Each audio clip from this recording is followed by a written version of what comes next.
Alright, let's begin stream. There we go. Hello everybody, Peter the Cat here once again. I've invaded Daniel's live stream, here on Twitch. Just because I like showing off my pretty face. Let me make the camera a little higher. Yeah, just so I can get my ears all the way in view. Yeah, there was a nice Comic-Con on Saturday. Unfortunately, I didn't really come out. A little too shy. But Daniel got some new artwork that he shared, and he got an autograph from John Morris, the guy that voices Andy in the Toy Story movies. But anyway, let's go to today's topic. I want to talk about this. Paul McCartney's 1989 concert album, Tripping the Fantastic Live, or Tripping the Live Fantastic. I don't know. This is a really confusing title, but this is like the double CD version. There's also this one's kind of broken. But anyway, yeah, I have to clear up my throat. But anyway, for historical context, the 80s weren't very kind to Paul McCartney. He had like one hit album, Tug of War in 1982, but then he followed up with Pipes of Peace, his movie, Give My Regards to Broad Street, Press to Play, the Russian album, which was released only in Russia, obviously, until the 90s when they finally released it in the West. And basically, Paul was kind of like not doing very well critically, and then he grew a wild hair or something and decided to start touring again. And he releases some album called Flowers in the Dirt in 1989, and he released this album, and I'd have to say I think my favorite track would be his version of Coming Up. I think I like the 1989 version of Coming Up more than the original from like 1979 or 1980, whenever he recorded the live version. But yeah. Oh, wait. I shouldn't be talking about Paul McCartney. My bad. I should be talking about... Please. Yeah, I forgot. I should be talking about Fantastic Four, not a Paul McCartney album that has the word fantastic in it. Yeah, I found that we actually have like both the DVD version and the Blu-ray version of the Fox 2005 movie. I remember in my last stream I kept saying that this was made in 2004. I forgot. It was actually 2005, and we only have Rise of the Silver Surfer on DVD, not Blu-ray. Yeah, I think GuineaPigDan's mom and dad received the Blu-ray as a gift from someone. I don't know why they'd give us a gift like this. Yeah, heavy quotes on the word gift. Now you might be wondering, what about the 1994 Roger Corman movie? Well, here's the thing, that movie was never actually released. Like, Wikipedia said that there was maybe one showing in the 90s, but like, allegedly, like one of Marvel's producers, Avi Arad, like bought the negatives and destroyed all of them, and we only have like bootleg copies of the 1994 movie. And I actually brought up. Let's see. I don't have the sound on my computer, so excuse me. I guess I could. While I'm talking about, I'm going to review these movies chronologically. I'm not going to review Fan Four Stick from 2015 because I already did a review of that way back in 2015. You can watch that. Long story short, that movie was really dull and boring. And it's thanks to that travesty that basically it kind of killed Fox's, Marvel movies. I mean, they did have Days of Future Past, which was pretty good. But then X-Men Apocalypse and X-Men Dark Phoenix, those weren't very well received. Logan was like the one good movie that came out of them. But like Fan Four Stick, Apocalypse, Dark Phoenix, New Mutants. I'm not sure anybody really cared for New Mutants. Like I got it on DVD. I thought it was okay, but like I know it's kind of a weak way to end the whole legacy of Fox, X-Men movies. So anyway, if I shrink, let's talk about the 1994 Fantastic Four movie.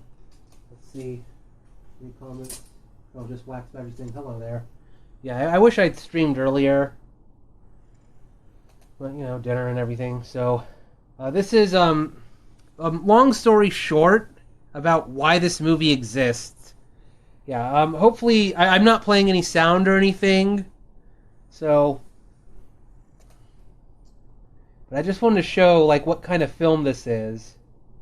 It's all over, YouTube. And, if you go to comic conventions, you might find bootleg tapes or DVDs. But, this is a cheap-ass movie, I think made for only $1 million. If I remember, I read on Wikipedia that, Constantine Films, like, bought the rights to the Fantastic Four in, like, 1983. But the contract said they had to, like, release a movie or else the rights would revert back to Marvel. And so they kind of wasted a bunch of time. And in 1993, they were like 92 or 93, they were like, oh shit, we're about to lose the rights to the Fantastic Four. We got to make some sort of movie. And so they got Roger Corman to produce this. And really low budget.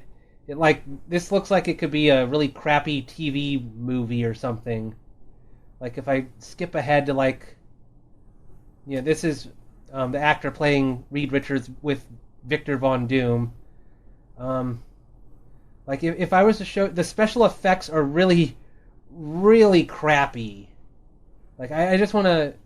Yeah, hopefully I don't get copyright struck for showing scenes from this movie. I mean, it's really easy because this is on YouTube. And if I show you, the scene where Victor Von Doom gets electrocuted... the plot of this movie, by the way, there's some sort of, astronomical whatever coming near the Earth called Colossus. And it only comes near Earth every 10 years. And we get this kind of bizarre opening scene in a classroom where a scientist or a teacher just explains the speed of light, and he does so kind of over dramatically. And then we see Reed Richards and Victor talking among themselves with their plans for what they want to do with Colossus, and they want to they built some sort of radar or something that'll channel Colossus's energy or something. And it leads to this terrible accident. Yeah, let me find a... Hopefully it'll let me... I won't get copyright struck, but yeah, let's... if I show you some of, these scenes of all the electricity and everything, it's, really cheap. It looks like something you'd see in a TV movie. And, and there's Victor getting electrocuted, and that's supposed to be his transformation into Doctor Doom. Yeah, kind of funny because in the 2005 Fantastic Four movie, Victor has the power to shoot electricity or plasma or something. But another weird thing is that we get a scene of Reed Richards meeting Sue Storm and Johnny Storm, and they're children.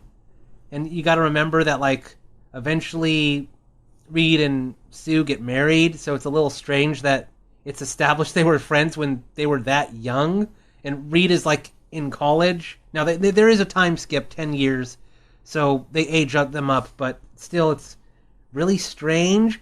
And it's so... Oh, and I forgot to mention, there's when Reed and Victor are on the college campus discussing their plans, the camera pans besides these two people playing chess, and it's why are they focusing on these two random background characters? But then we see the reason why after Victor is taken to the hospital.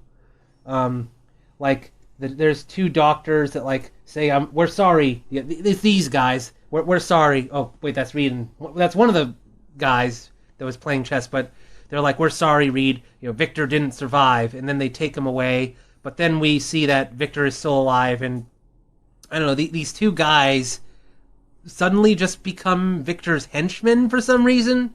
I don't know. And then we flash forward another 10 years, so Colossus is about to come near Earth again. And we now see that Victor is now Doctor Doom. Somehow this random college student, I guess he was an exchange student from Latveria or something, is now somehow made himself the ruler of Latveria, and he's got the mask and everything, and he's running this, I guess, criminal enterprise because he wants to sabotage some sort of rocket trip that Reed is going to do to, I guess, channel Colossus's energy in outer space or something. And it's kind of funny, like Reed Richards has Ben Grimm with him because Ben Grimm also goes to the same college, and they go to the Storm house, the Storm family house, and like, oh, and Susan and Johnny are now aged up, and it's like, oh, can they ride with us? And it's like Susan and Johnny aren't even scientists. They don't go to the same college, and yet for some reason they just want, like, for whatever reason, Reed and Ben just want their friends to come with them to this trip. Like, even though they'd be liabilities, it's so strange. Well, let me fast forward the film so we go, when the four of them are meeting. Yeah, there we go. Yeah, you just get a bunch of really, really strange scenes. There's not much is explained. But, again, we have to remember that this movie was made really cheaply. Apparently the actors, they all thought that this movie was going to come out. So they actually do... the performances are kind of goofy, but they're heartfelt. And it's really strange how, like, for years this was maligned as, like, the worst Fantastic Four movie, even worse than, the 2005 and 2007 movies. But then after Fan Four Stick came out in 2015, it kind of makes you reevaluate the earlier movies, and it's like, I think we prefer, kind of stupid and goofy movies over movies that are boring and take themselves too seriously, like Fan Four Stick. And so, Reed and Ben take Johnny and Sue to their rocket, and like they have this. And Johnny Ben runs into his eventual girlfriend, Alicia Masters, who's supposed to be blind, and she greets Ben by like, I think she like drops a statue or something, and then she identifies Ben by touching her face, and that actually becomes important later. And here we see Doctor Doom's henchmen, like just these two random guys that were playing chess in college, just suddenly become Doom's loyal servants somehow, and they're like tasked with this mission. Like, so Reed Richards got some big crystal or something that'll help him channel the energy of Colossus safely, and they want to try and steal it for Doctor Doom. But then another villain called the Jeweler steals the crystal, and Doctor Doom is like, "Oh, never mind," and we'll just let Jeweler, steal the crystal. He swaps the crystal with a fake one, and it's like Doom is like, "Oh, we'll just let the Fantastic." Well, they're not the Fantastic. We'll just let Reed Richards and his friends die with this fake crystal aboard their ship, and we'll get the real crystal later. And I should note that let's see if I can find Jeweler. Yeah. Oh yeah, there's a scene in Alicia Masters' house showing that she's a sculptor. Like, I don't know if there are blind sculptors. I know there's blind musicians, but I don't know if there's any blind sculptors. So, but a blind person sculpting is like the least implausible thing in this movie, honestly. But if I fast forward, yeah, we get this weird, like more cheap looking special effects. Is this the yeah? I think this is the scene. Either this is the Jeweler like spying on Alicia. Oh, this is Doctor Doom's henchman watching the Jeweler steal the crystal, and like there we go. There's the Jeweler. Yeah. Apparently. Oh, am I getting any weird comments? Oh, internet's choppy. You're talking to someone who wished Super Mario took itself seriously more often because Mario RPGs are the only games I care about. Oh. Yeah, and Jeweler is apparently, like, originally they wanted to have a Fantastic Four villain called the Mole Man in this movie, but for whatever reason they didn't get the rights to Mole Man, and so they just made up their own, the movie made up their own original villain that's kind of similar to Mole Man, but not really Mole Man, original character, don't steal. So basically, Jeweler steals this important crystal, And the reason he wants this crystal is because he's fallen in love with Alicia Masters and wants to make her queen or something. Which I'm not familiar with Mole Man in the Fantastic Four comics, so I don't know if he's like, I don't know, he's obsessed with having a queen or something. But this is just what the movie's doing. Yeah, he just wants to make this random blind woman his queen, and he's gonna impress her with this giant crystal. And he swaps the Fantastic Four. Well, again, they're not the Fantastic Four yet, but he swaps this energy siphoning crystal with a fake one. And then Reed, Susan, Ben, and Johnny all go into space. Let's see if I can. Yeah, like, and since the crystal is fake, everything goes wrong, and they're exposed to the energy from Colossus or whatever. And this is when they get their powers. And Doctor Doom is somehow, and his henchmen are somehow watching this all happen. And Doom is, of course, gleeful that Reed Richards and everyone else is going to die. And we get these weird flashy effects. It looks kind of like, it looks sort of like 2001: A Space Odyssey, except, with a budget of $10 or something. They can't do like the really crazy stuff. They just shined a flashlight or a spotlight on them really bright, and then had these weird effects to look like, I don't know, they're going on an acid trip while they're being exposed to Colossus. And just wait a few moments and you'll see that like a very improbable survival occurs. Okay, how long is this going to go on? Yeah, like, oh, and you see Doom there is like laughing, ha ha ha ha, they're going to die. And then, there we go. Their rocket blows up. Like, yeah, we're only 37 minutes into the movie, and yeah, it looks like already they just killed off the Fantastic Four before they even got their powers. And I should note that the guy playing Doctor Doom, like, he is hammy as fuck. Like, I was reading on TV Tropes or in Wikipedia, like, apparently, since this movie was so badly rushed and, poorly budgeted and everything, his voice is muffled behind the mask, and they didn't let him redub his voiceover so he could be heard more clearly. So in order to compensate, the guy that's playing Doctor Doom, like, overacts the fuck, like, waving his arms in weird ways, just being overly dramatic. There's one scene where he's saying, you have 12 hours to stop this super laser or something, and he actually writes the number 12 in midair like this. Like, he's that over the top. Like, and sadly, this is probably the best version of Doctor Doom we've had in the Fantastic Four movies.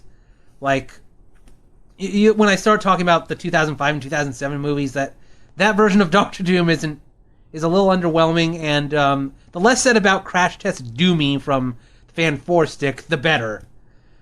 I don't know. This is the best competition Robert Downey Jr. has when he does his version of Doctor Doom. And, oh, there's his throne. It's probably just some weird matte painting or something. And just in a moment, you'll see, yeah, like even though they had the rocket blow up, there's no way they would have, like, somehow we see that, the Fantastic Four survived their rocket exploding. We don't even see, like, parachutes on them or anything. They just come walking out of the wreckage and, like, looking for each other. And then soon they start to realize there's something strange going on, like Johnny sneezes and he causes a bush to catch fire. Susan is, like, invisible. Nobody can see her. And then we get a really bad special effect where, like, her upper half is visible, but her legs are invisible. And then we see Reed stretch himself for the first time. But, again, they had very low budget. So all they do is just, like, they have the actor playing Reed have, like, a fake arm or fake leg extend out. We don't get, like, really crazy things like he's stretching his body or anything. And Ben, for the time being, is like, oh, yeah, you can see, like, shoot. I just missed showing off some of the bad special effects with Invisible Woman and Reed Richards' like stretchy arm. Like, this is just some of the really easy way to show someone invisible. You just show nothing, and then finally she appears. It just occurred to me that the actor playing Ben Grimm looks kind of like Kevin Sorbo. If you've ever seen the God's Not Dead movies or Hercules, I don't know, that just occurred to me. Yeah. And, in a moment you'll see Reed Richards do his arm stretch power in a moment. Yeah, there we go. It's just like a fake arm prop or something. And that's like the extent of his powers, just, again, really low budget, and it's strange, like, the bad special effects and, hammy acting is what kind of gives this movie its charm. Like, I don't know. Like I said, it's more fun to watch a movie that kind of knows it's dumb and goofy rather than watching something like Fan Four Stick where they're playing it way too seriously. Like, I don't know. This movie, as weird as it is, it does have some heart to it. And I saw there's like a 2011, I think it was 2000, I think that it's on the same YouTube channel where they have the actors appeared at some event where they reunited and answered fan questions. And there's a whole 2015 documentary called Doomed, which is all about the making of this unreleased Fantastic Four film. So, anyway, they're the Fantastic Four are presumed dead by the media, but somehow, this is the crazy thing, somehow Doctor Doom knows that they're alive. Like, somehow he was surveying them. I don't know if there's like hidden cameras in the wreckage of the spaceship or something. And he's angry that he wanted Reed to be dead and everything. And so his henchmen send a bunch of their I don't know, Latveria sends a caravan of people to search and find Reed Richards and everyone else. And it's also here that we finally see that Ben Grimm's transformation into the Thing occurs. Well, let's see if oh yeah, there's Alicia Masters finds out that Ben is dead, presumed dead, when they deliver some busts of the Fantastic Four. I guess that'll be made statues to memorialize them, and then she feels the bust of Ben Grimm's face, and then she reads the name with Braille that's on it, and she starts to think, oh my God, Ben is dead. Shit, I just thought Ben drowned. Yeah. Although that came out a couple years later, and then she gets kidnapped by the jeweler to make into her queen or whatever. Let me find the scene where where the Thing is revealed.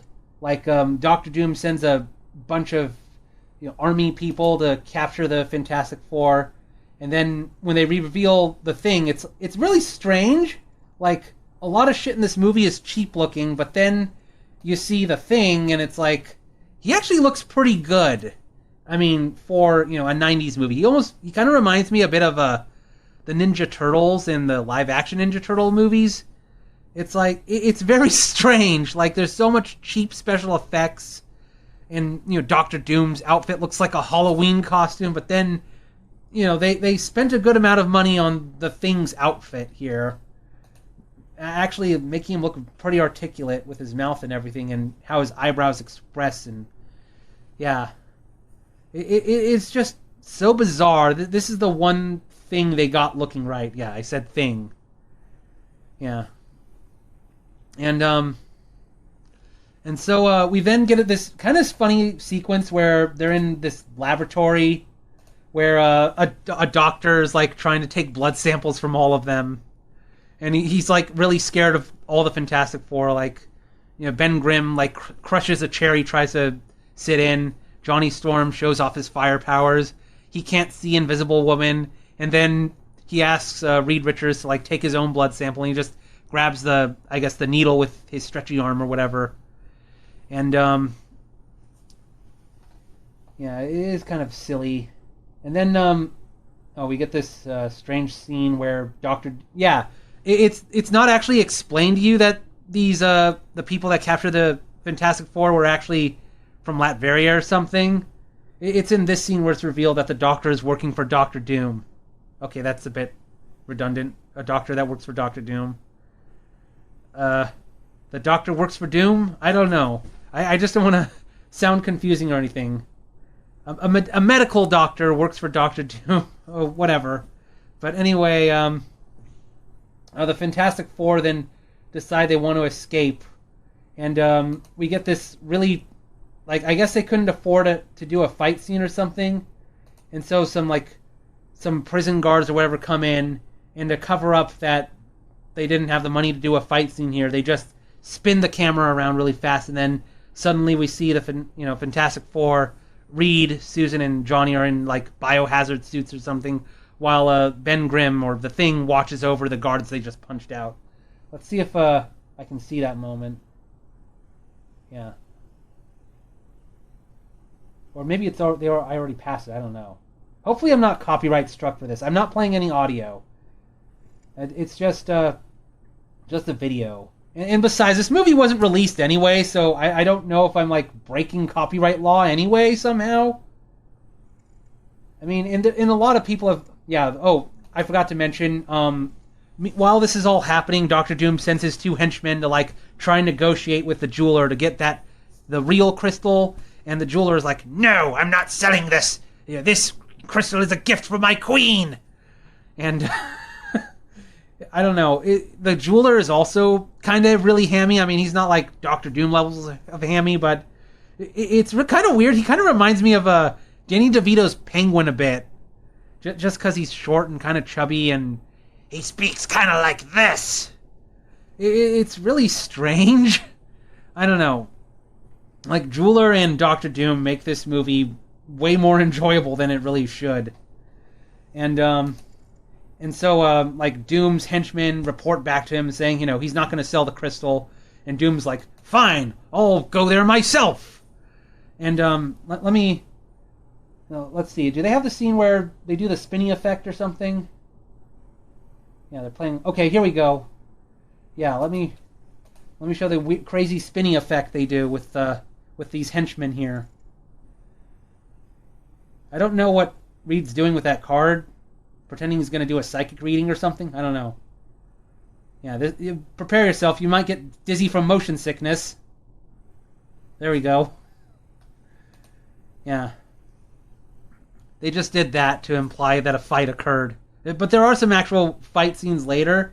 And so Reed, Susan, and Johnny, they get out of the cell and they try to look for some documents to see what Dr. Doom is planning. And then Reed finds some very suspicious documents that look familiar to him, and he takes them with him. And then we get to they go into the chamber where they find this big laser, or should I say it the way that Dr. Evil says it, the laser. And it's here that they meet Dr. Doom, and Doom is just hamming it up really weirdly for the camera, doing all these crazy arm gestures to accentuate everything he's saying. And it's again, this is just one of the things that makes the movie so weird to watch. Like, how could Robert Downey Jr. possibly top this? Seriously, I don't know. He's got quite some competition here. Yeah, and then Dr. Doom's like, okay, I'm gonna just leave the room and let my minions deal with you, and then we get, an actual fight scene where they're not spinning the camera around. And weirdly, all the henchmen also wear green cloaks like Dr. Doom, so it's a bit confusing. But they all have guns anyway. And by the way, I don't think Dr. Doom has any superpowers. Even though he was shocked by Colossus's electricity or whatever, I don't think he's a source. He's just a guy in a mask and weird cloak. He doesn't have any sorcery or any other powers or anything, as far as I know. And we get some really cheap fighting here. There's one scene where some of Doom's guards try to shoot at Invisible Woman. She just turns invisible, and they end up shooting each other. And a lot of reviewers are confused, thinking, what, did Invisible Woman go intangible also? But you see that she was crouching or something. And when Johnny Storm, whenever he attacks with his fire, they use the same shot of him just throwing fire at a wall or something. And he also tries to burn a wall down, and it looks like he's just shooting a laser from his arm. Again, really cheap looking. And there are some, stunts with the Thing, punching and throwing some of Doom's guards over. And the most fighting that Reed Richards does is like he extends his leg to like trip a few of Doom's guards, and like he'll stretch his arm to like punch some people, but it's like really, really lame looking because again, this is just bad CGI. And eventually, the Thing just breaks the wall that Johnny Storm was trying to burn down, and then we get probably the funniest scene in the movie where after they're done like escaping, Dr. Doom just then walks right in, and he's continuing his whole spiel like, "Oh, I hope you're all defeated now." And then look, he just like, "Wait, what?" He sees that they've escaped, and he just looks around, dumbstruck, and his only reaction is just, Oh yeah, and this transition with the 4, I think that might be the only time they do that 4 transition. But that's just the funniest moment in the movie where Dr. Doom sees the Fantastic Four escaped, and his only reaction is just, humph. Yeah. And his plan is eventually to like, he realizes that the Fantastic Four were mutated by Colossus, and he wants to like try and extract all their powers and give it to him. And in this scene, it's like the Fantastic Four finally figures out what happened to them. And again, it's really goofy. It's like Reed Richards is like, I stretch myself too thin sometimes. That must be why I have stretchy powers. And Sue Storm, you're shy trying to talk to me. That must be why you turn invisible. And Johnny Storm, you have a really short temper. You're hot-headed, so that's why you catch fire. And Ben, you're like, you always think with your fists rather than your brains, and you're always tough, so that's why you turn into a rock man. And, and then they decide, maybe we should be a superhero team. But there's also the scene where, like, I think, no, that happens a few minutes later, but I was, when they finally figure out that Victor's Dr. Doom. But Ben Grimm, the Thing, is like, you know what? You guys can basically live a normal life, but me, I always look like a monster. There's no way for me to turn my powers off. I'm just gonna run away and wallow in my own self-pity and pain and whatever. And we get this scene, kind of emotional scene, where like Ben Grimm is like walking in the streets, just sad that people are gonna just see him as a monster. And I don't know. It's like this is like supposed to be this goofy movie, but then we get this, kind of sad scene of like, of the Thing like just wrapping himself in a tarp or something, and he's getting yelled at by this chef or something, taking out the garbage. But then the jeweler's henchmen like find the Thing, and they're like, "Oh, you're an outcast. Well, come to our society. We're all outcasts. We'll accept you." And but that turns out to be a mistake. Because, remember, Alicia Masters, the Thing's girlfriend, even though they met only for, like, 2 minutes earlier in the movie, like, she's being held hostage as the jeweler's queen, quote-unquote. And once the Thing sees that, that makes him really mad. It's like, let my girlfriend go. But if I remember, I think at the same time, Dr. Doom finally arrives in the jeweler's hideout to try and steal the crystal, and we get this shootout where like the jeweler's henchmen try to shoot Dr. Doom, but I guess his armor is bulletproof or something, and then Dr. Doom has a bunch of his henchmen come in, and they shoot all of the jeweler's henchmen, and the jeweler himself then just runs away, and we never see him again. Doom gets the crystal, but he also takes Alicia Masters hostage, just to torture Ben Grimm even more. And then it's at this point suddenly the Thing, for whatever reason, like reverts back to Ben without any powers. I'm not sure why. Yeah, that's something that reviewers of the movie are confused, like why in this one moment does his powers suddenly fail. He runs away, and then suddenly, he screams in agony because his girlfriend's been captured yet again. But then the Thing gets his powers back, so it's like this depowering only lasts like 2 or 3 minutes or something. I don't know. I guess maybe seeing Alicia Masters like kidnapped again. Maybe he caused Ben Grimm to self-doubt himself or something, and that's why he changed back to normal. And then finding his focus again, he changes back. I don't know. This scene is not explained at all. And then he goes back to the Baxter building. He's like, "Hey guys, I'm back. Yeah, sorry for running out on you all."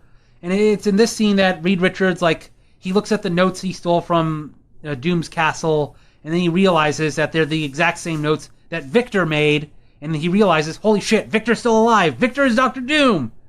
And so this is when, by the way, Sue Storm also makes them their costumes, and they're pretty cheesy looking, and it's in this scene where they finally decide, you know what, we're going to be the Fantastic Four, we're going to be superheroes, let's go save, Alicia Masters and stop whatever Doom is planning. And then we return to Doom's castle, and let me skip ahead.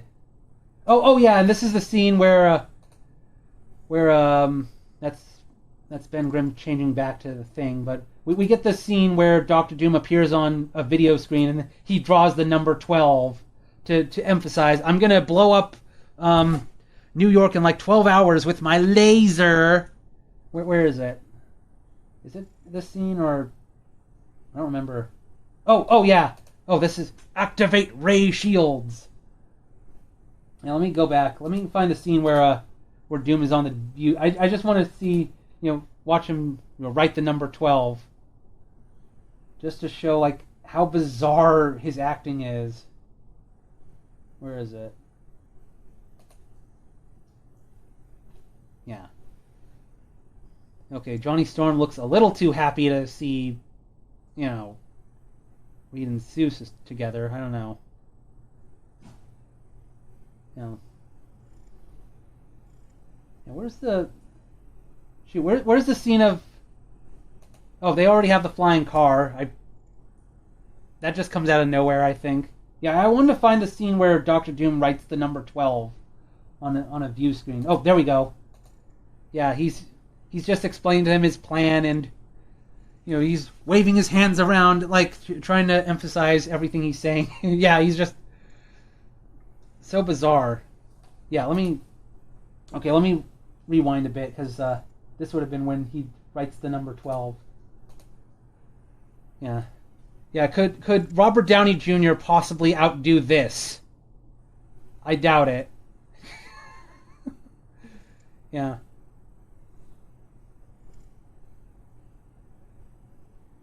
It's interesting to just... Oh yeah, and when he demonstrates the power of his laser, they just show stock footage.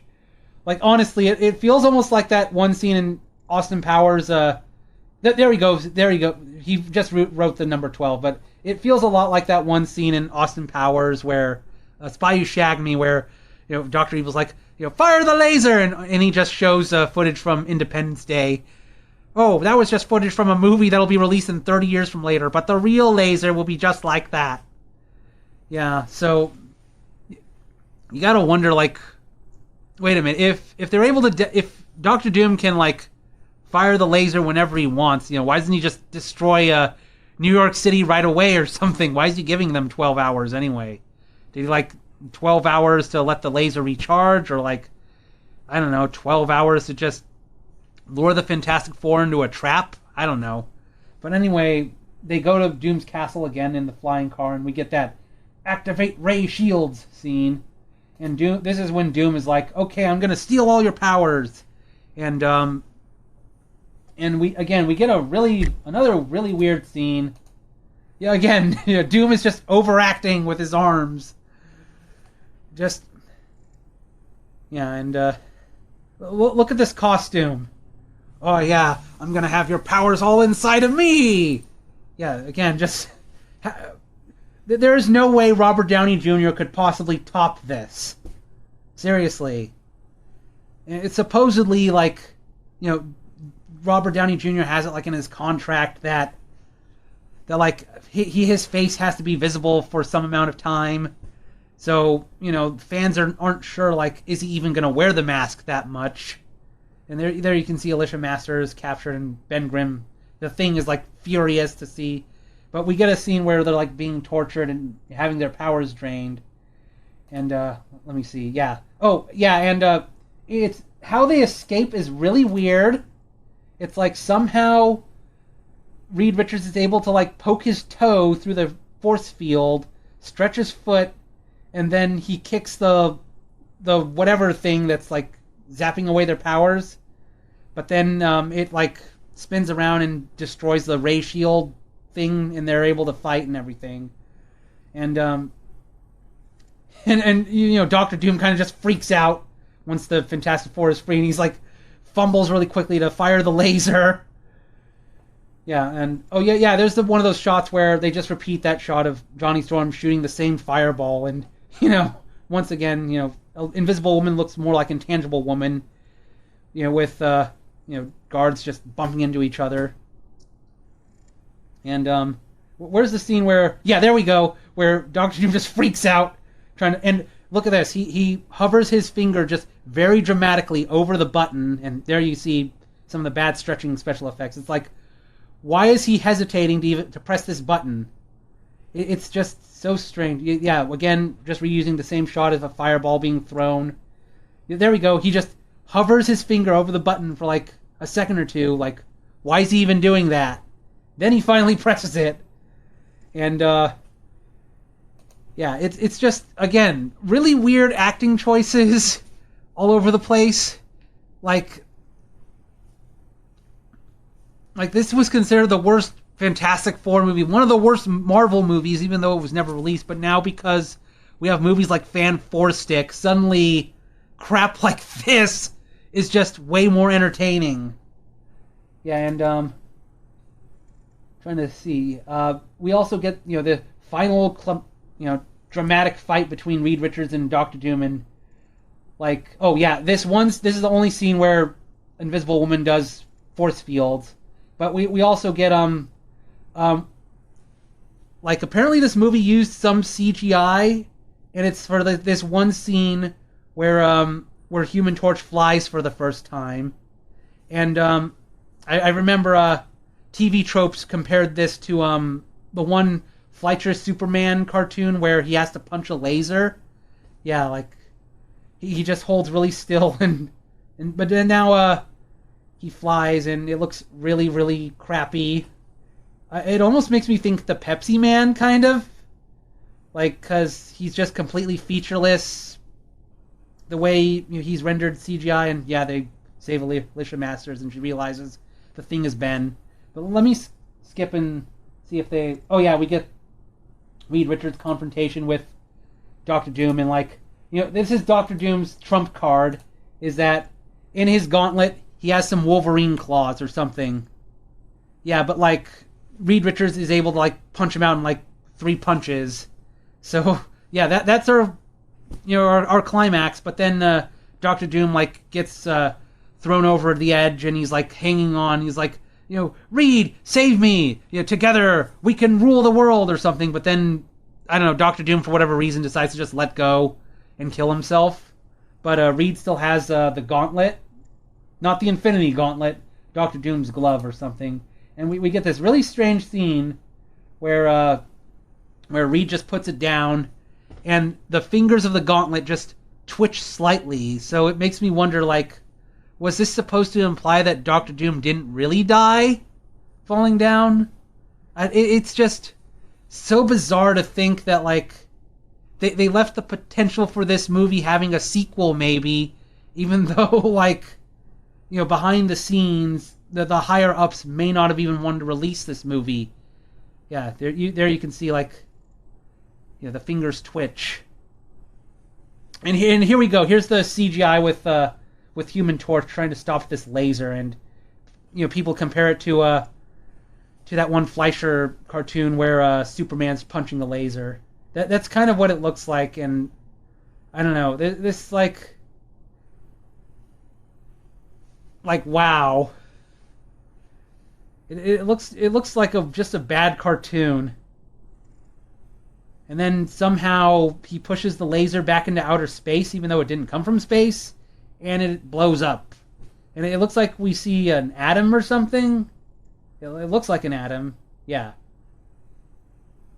And then after that, just really lousy animation, and then Sue and Reed get married, and we get one last failed special effect where Reed waves out of the car, and I don't know, his stretchy arm kind of reminds me of like when you go to like car lots or something, and they have those inflatable figurines with their arms swaying crazily. That's kind of what it reminds me of.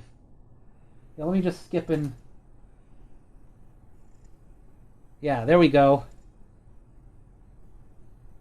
It just looks pitiful. Yeah, this movie is just yeah, I highly suggest that since you can just watch it for free on YouTube, I highly recommend checking it out just to see like how totally bizarre it is. Like I probably should have put a spoiler warning talking about all the craziness in this film, but it's so weird. Like I first learned about this movie from like reading forums on the worst movies ever, like Plan 9 from Outer Space, Monos, The Hands of Fate, the Fantastic Four movie so bad Marvel didn't want it released, and I think I finally watched it after I saw the 2005 and Fantastic Four movie and Rise of the Silver Surfer. I remember I read a recap of it on the Agony booth, for the 1994 movie, but then actually watching it, it's like, this is crap. And then I watched it again after seeing Fan Four Stick, and it's like, it's kind of got its charm. So, how much time have I spent talking about this movie? Wow, an hour? Yeah, let me read some of the comments that have been left. Don't want a Batman v Superman situation, but give me something to care. Unless I ended up moving on to other things. I was in middle and high school around the time where a movie was either one opposite extreme or another. There was never a gray area. That's why Brave Little Toaster is my favorite movie of all time. I don't really like it when movies are self-aware of meta because it comes off as disrespectful for a good premise or an excuse for bad writing. Yeah, I think that's I think that might be a complaint where, I don't know if that's a complaint about Marvel, but movies in general these days, where they try to make fourth wall leaning jokes, but it's to just cover up for like something that's a bit too convenient, like bad writing like that. I've probably spent a lot of time talking about this one 1994 movie, but that's just because it's kind of easier for me to talk about it when I can just show it on YouTube, since it's for free and I can just scrub through the video, scrub through the movie and show some of the really absurd scenes and just the goofy leaps in logic that happen here and there. Yeah, it's actually kind of a fun movie to watch. And I guess I should talk about where did I put them? Yeah, I want to. Oh, I put them on my desk. I guess I should talk about these movies also, or I should really put that away because that's just two copies of the same movie. I'm kind of warm. I'm gonna just a moment get a drink of water. So yeah, maybe go to the bathroom also.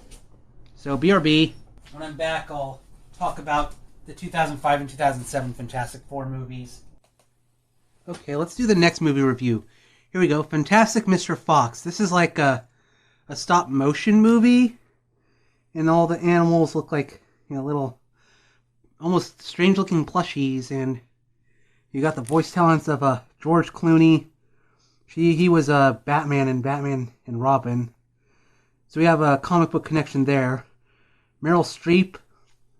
I think she was like, I don't know if I'm thinking someone else. Was she in Back to the Future Part 3, or am I thinking someone else? Jason Schwartzman, I don't know who that is. Bill Murray, he was Lord Krylar in Ant-Man Quantumania. And Owen Wilson, of course, is Paradox, I think his name is, in Loki. So this movie has several comic book people. Yeah, but this is a really interesting film, and wait a minute. Shit, what am I thinking? I have to be reviewing this movie, not this. Again, I got confused with things that have the name, the word fantastic in it. But anyway, so I forgot to mention, like, why would Constantine Film go through the trouble of, like, making a movie and not releasing it. I forgot to mention that the whole contract about the movie rights, it said they had to make a movie. It didn't say they had to release it. So that there was a little loophole abuse that went on. And there's probably people that cover comic book rights better than... That could probably explain it better than I could. That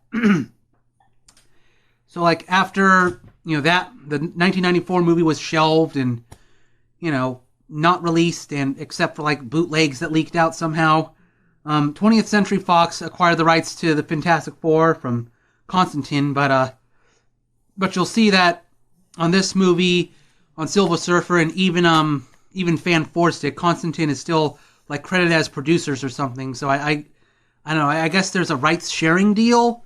I don't know, but anyway, so in 2005, of course, I guess I should explain. Comic book movies. We had X-Men in like 1998 or 1999. Then Sony's Spider-Man with Tobey Maguire. We also had some kind of clunker movies like Daredevil and Elektra. But we also, I'm trying to remember, like, when did Batman Begins come out? Was that 2005? Just a moment. I forget if Batman Begins came out in 2004 or 2005. I know there was the Catwoman movie that came out in 2004, and that was pretty bad. Yeah, just to... There's also Ghost Rider. I don't remember the exact release dates for all these films. I just want to see, like... When would Batman Begins come out?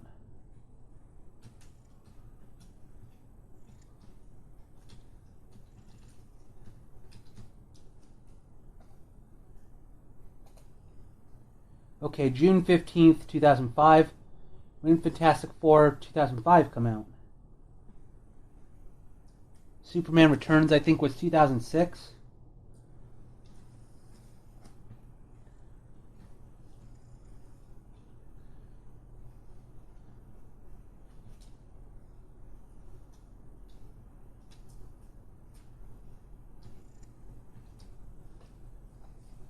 I just want to see. Okay, so Batman Begins, June 15th, 2005. Fantastic Four, July 8th, 2005. So it's almost going to be, wow. This movie is going to be 20 years old in just a few days. In just 1 week. That's crazy to think, but anyway, so...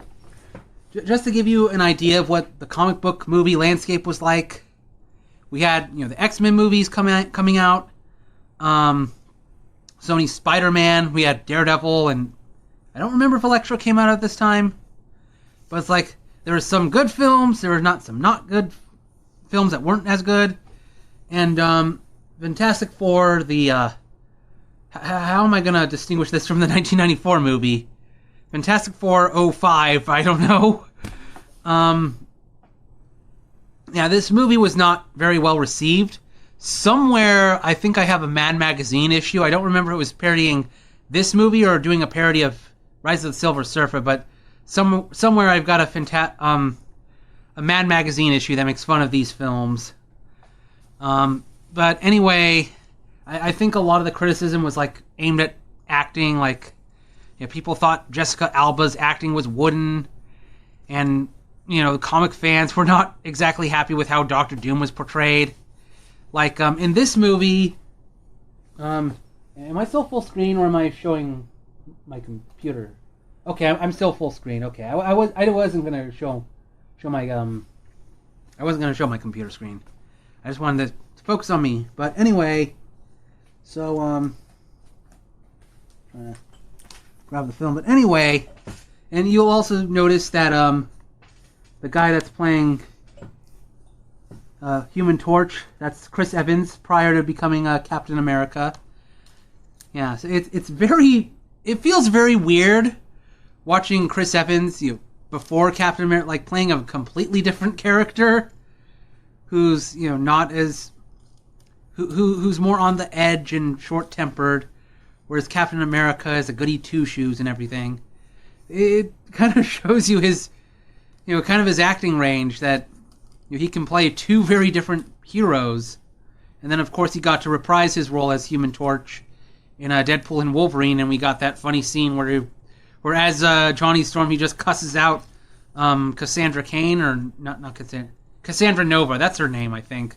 Sorry if I don't remember everybody's comic book names properly. But anyway, I think this movie was largely influenced probably by Fox's X-Men, obviously because Fox made this, but also they probably took some influence from Sony's Spider-Man with Tobey Maguire, because the way they portray Doctor Doom, he's like, instead of being the ruler of Latveria or something, he's like this evil businessman. And then the movie opens with Victor Von Doom Industries or whatever, like building a giant statue of him. And the weird thing is, the statue kind of looks a bit like Elon Musk a little bit, even though the actor himself doesn't look like Elon Musk. The statue, it's very strange, watching this 2005 movie in 2025.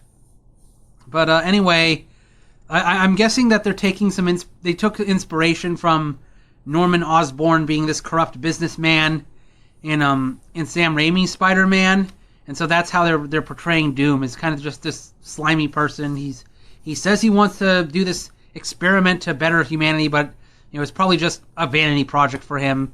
And he invites over Reed Richards, and it's like, we're going to send a rocket into space to investigate some sort of cosmic phenomenon or something. I forget exactly what they were looking for. It's similar to the 1994 movie. They're some sort of radiation stuff, and they believe that this radiation or whatever can improve human DNA or something. I don't know. It'll make humans mega evolve like a Pokemon or something. And this movie kind of fixes something from the 1994 movie where Reed Richards, Sue and Johnny are working in the lab or whatever. So it makes a little bit more sense that they would come with Ben Grimm and Reed Richards onto this mission, and he's not Dr. Doom, but Victor goes with them, and they go into this satellite or whatever that's gonna collect the radiation or whatever, and they have some sort of protection on the satellite that'll shield them or whatever. And Ben Grimm does a spacewalk or something, I guess, to investigate the radiation or something. But then, the sensors said the radiation will be here in, they thought the radiation was going to arrive in 9 hours or something, but suddenly the radiation is there early and it's just a few minutes away. And Victor is, an asshole and decides, you know what, I'm going to just put up the shields and leave Ben to die or something. And he also has a crush on Sue Storm and was going to propose to her in space or something. I don't know, that's have your honeymoon in a space station or something. That's really weird. It just occurs to me, if this movie was to be made today, would they portray Victor as I don't know, a parody of Elon Musk or something? Again, this was made in 2005 before Elon Musk was really infamous and everything, where he was just, at that time he was just involved in PayPal or something. I don't know. So but Ben's able to make it back onto the space station, but it's too late and the radiation hits the spaceship, and so it's not only just the Fantastic Four that get their powers from this radiation, it's also Victor Von Doom is also hit by the radiation or whatever. And then we see Ben wake up in off screen they landed back on Earth, so the space station wasn't destroyed like in the 1994 movie. And Ben's woken up by Johnny Storm, and Johnny's like, "Hey, Ben, wake up! Something terrible happened to you." But it turns out to just be a fake out where Ben looks into a mirror and he's completely fine. He hasn't transformed into the Thing yet, and it's everyone's getting examined by doctors, making sure that they didn't suffer radiation poisoning or whatever. But and then I guess to make this movie feel more extreme, Johnny Storm goes on this skiing trip where I guess he's this major thrill seeker or something. And, it's kind of funny to see, they probably would have a stuntman doing it, but, Chris Evans going out snowboarding or something. And it's while he's snowboarding, like, his powers suddenly start to manifest, and for a brief moment he catches fire, and, like, he crashes into some snow, and, like, he's totally naked. Yeah, so this is going to be a recurring joke throughout these two movies by Fox. It's like, there's going to be a lot of naked jokes, weirdly. But mostly with Invisible Woman, unfortunately. And it's there at this moment that their powers start to manifest. Like Reed Richards and Sue Storm like have dinner together or something, and then it's there that Reed realizes he's got his stretchy powers, and Sue Storm then like starts to vanish in the middle of dinner, and Ben Grimm is at dinner also, and he's like, "Oh, I have to excuse myself. I don't feel so well." And then meanwhile, we see that Victor is like, he's in his office or something, and then he's like able to make metallic things move, and like the energy in the room, the lights go crazy or something, and we know that there's something not quite right with him either. And then they, Johnny, by the way, Johnny is like, he comes back to like, I guess they were on a ski trip or something, but like he didn't get any clothes, and he's like still naked and got a towel around him. Like, hey, really weird stuff is happening to me, and they go into like Ben Grimm goes to like this hospital room where he's starting to transform to the Thing, but the door is locked, and so Reed Richards is able to, he's starting to figure out how his stretching powers work, so he like reaches his hand underneath the door to open it from the other side, but then the Thing runs away, and we don't get the Thing revealed quite yet. He runs out of the door just completely shocked at what's happened to him, and like wondering, where'd Ben Grimm go? We can't see him. And so they go looking to see where Ben went, and Ben runs away to, I'm not sure where this ski resort is supposed to be. Like, maybe I need to rewatch the movie, but because I just saw it like a day or two ago. But anyway, like, Ben Grimm is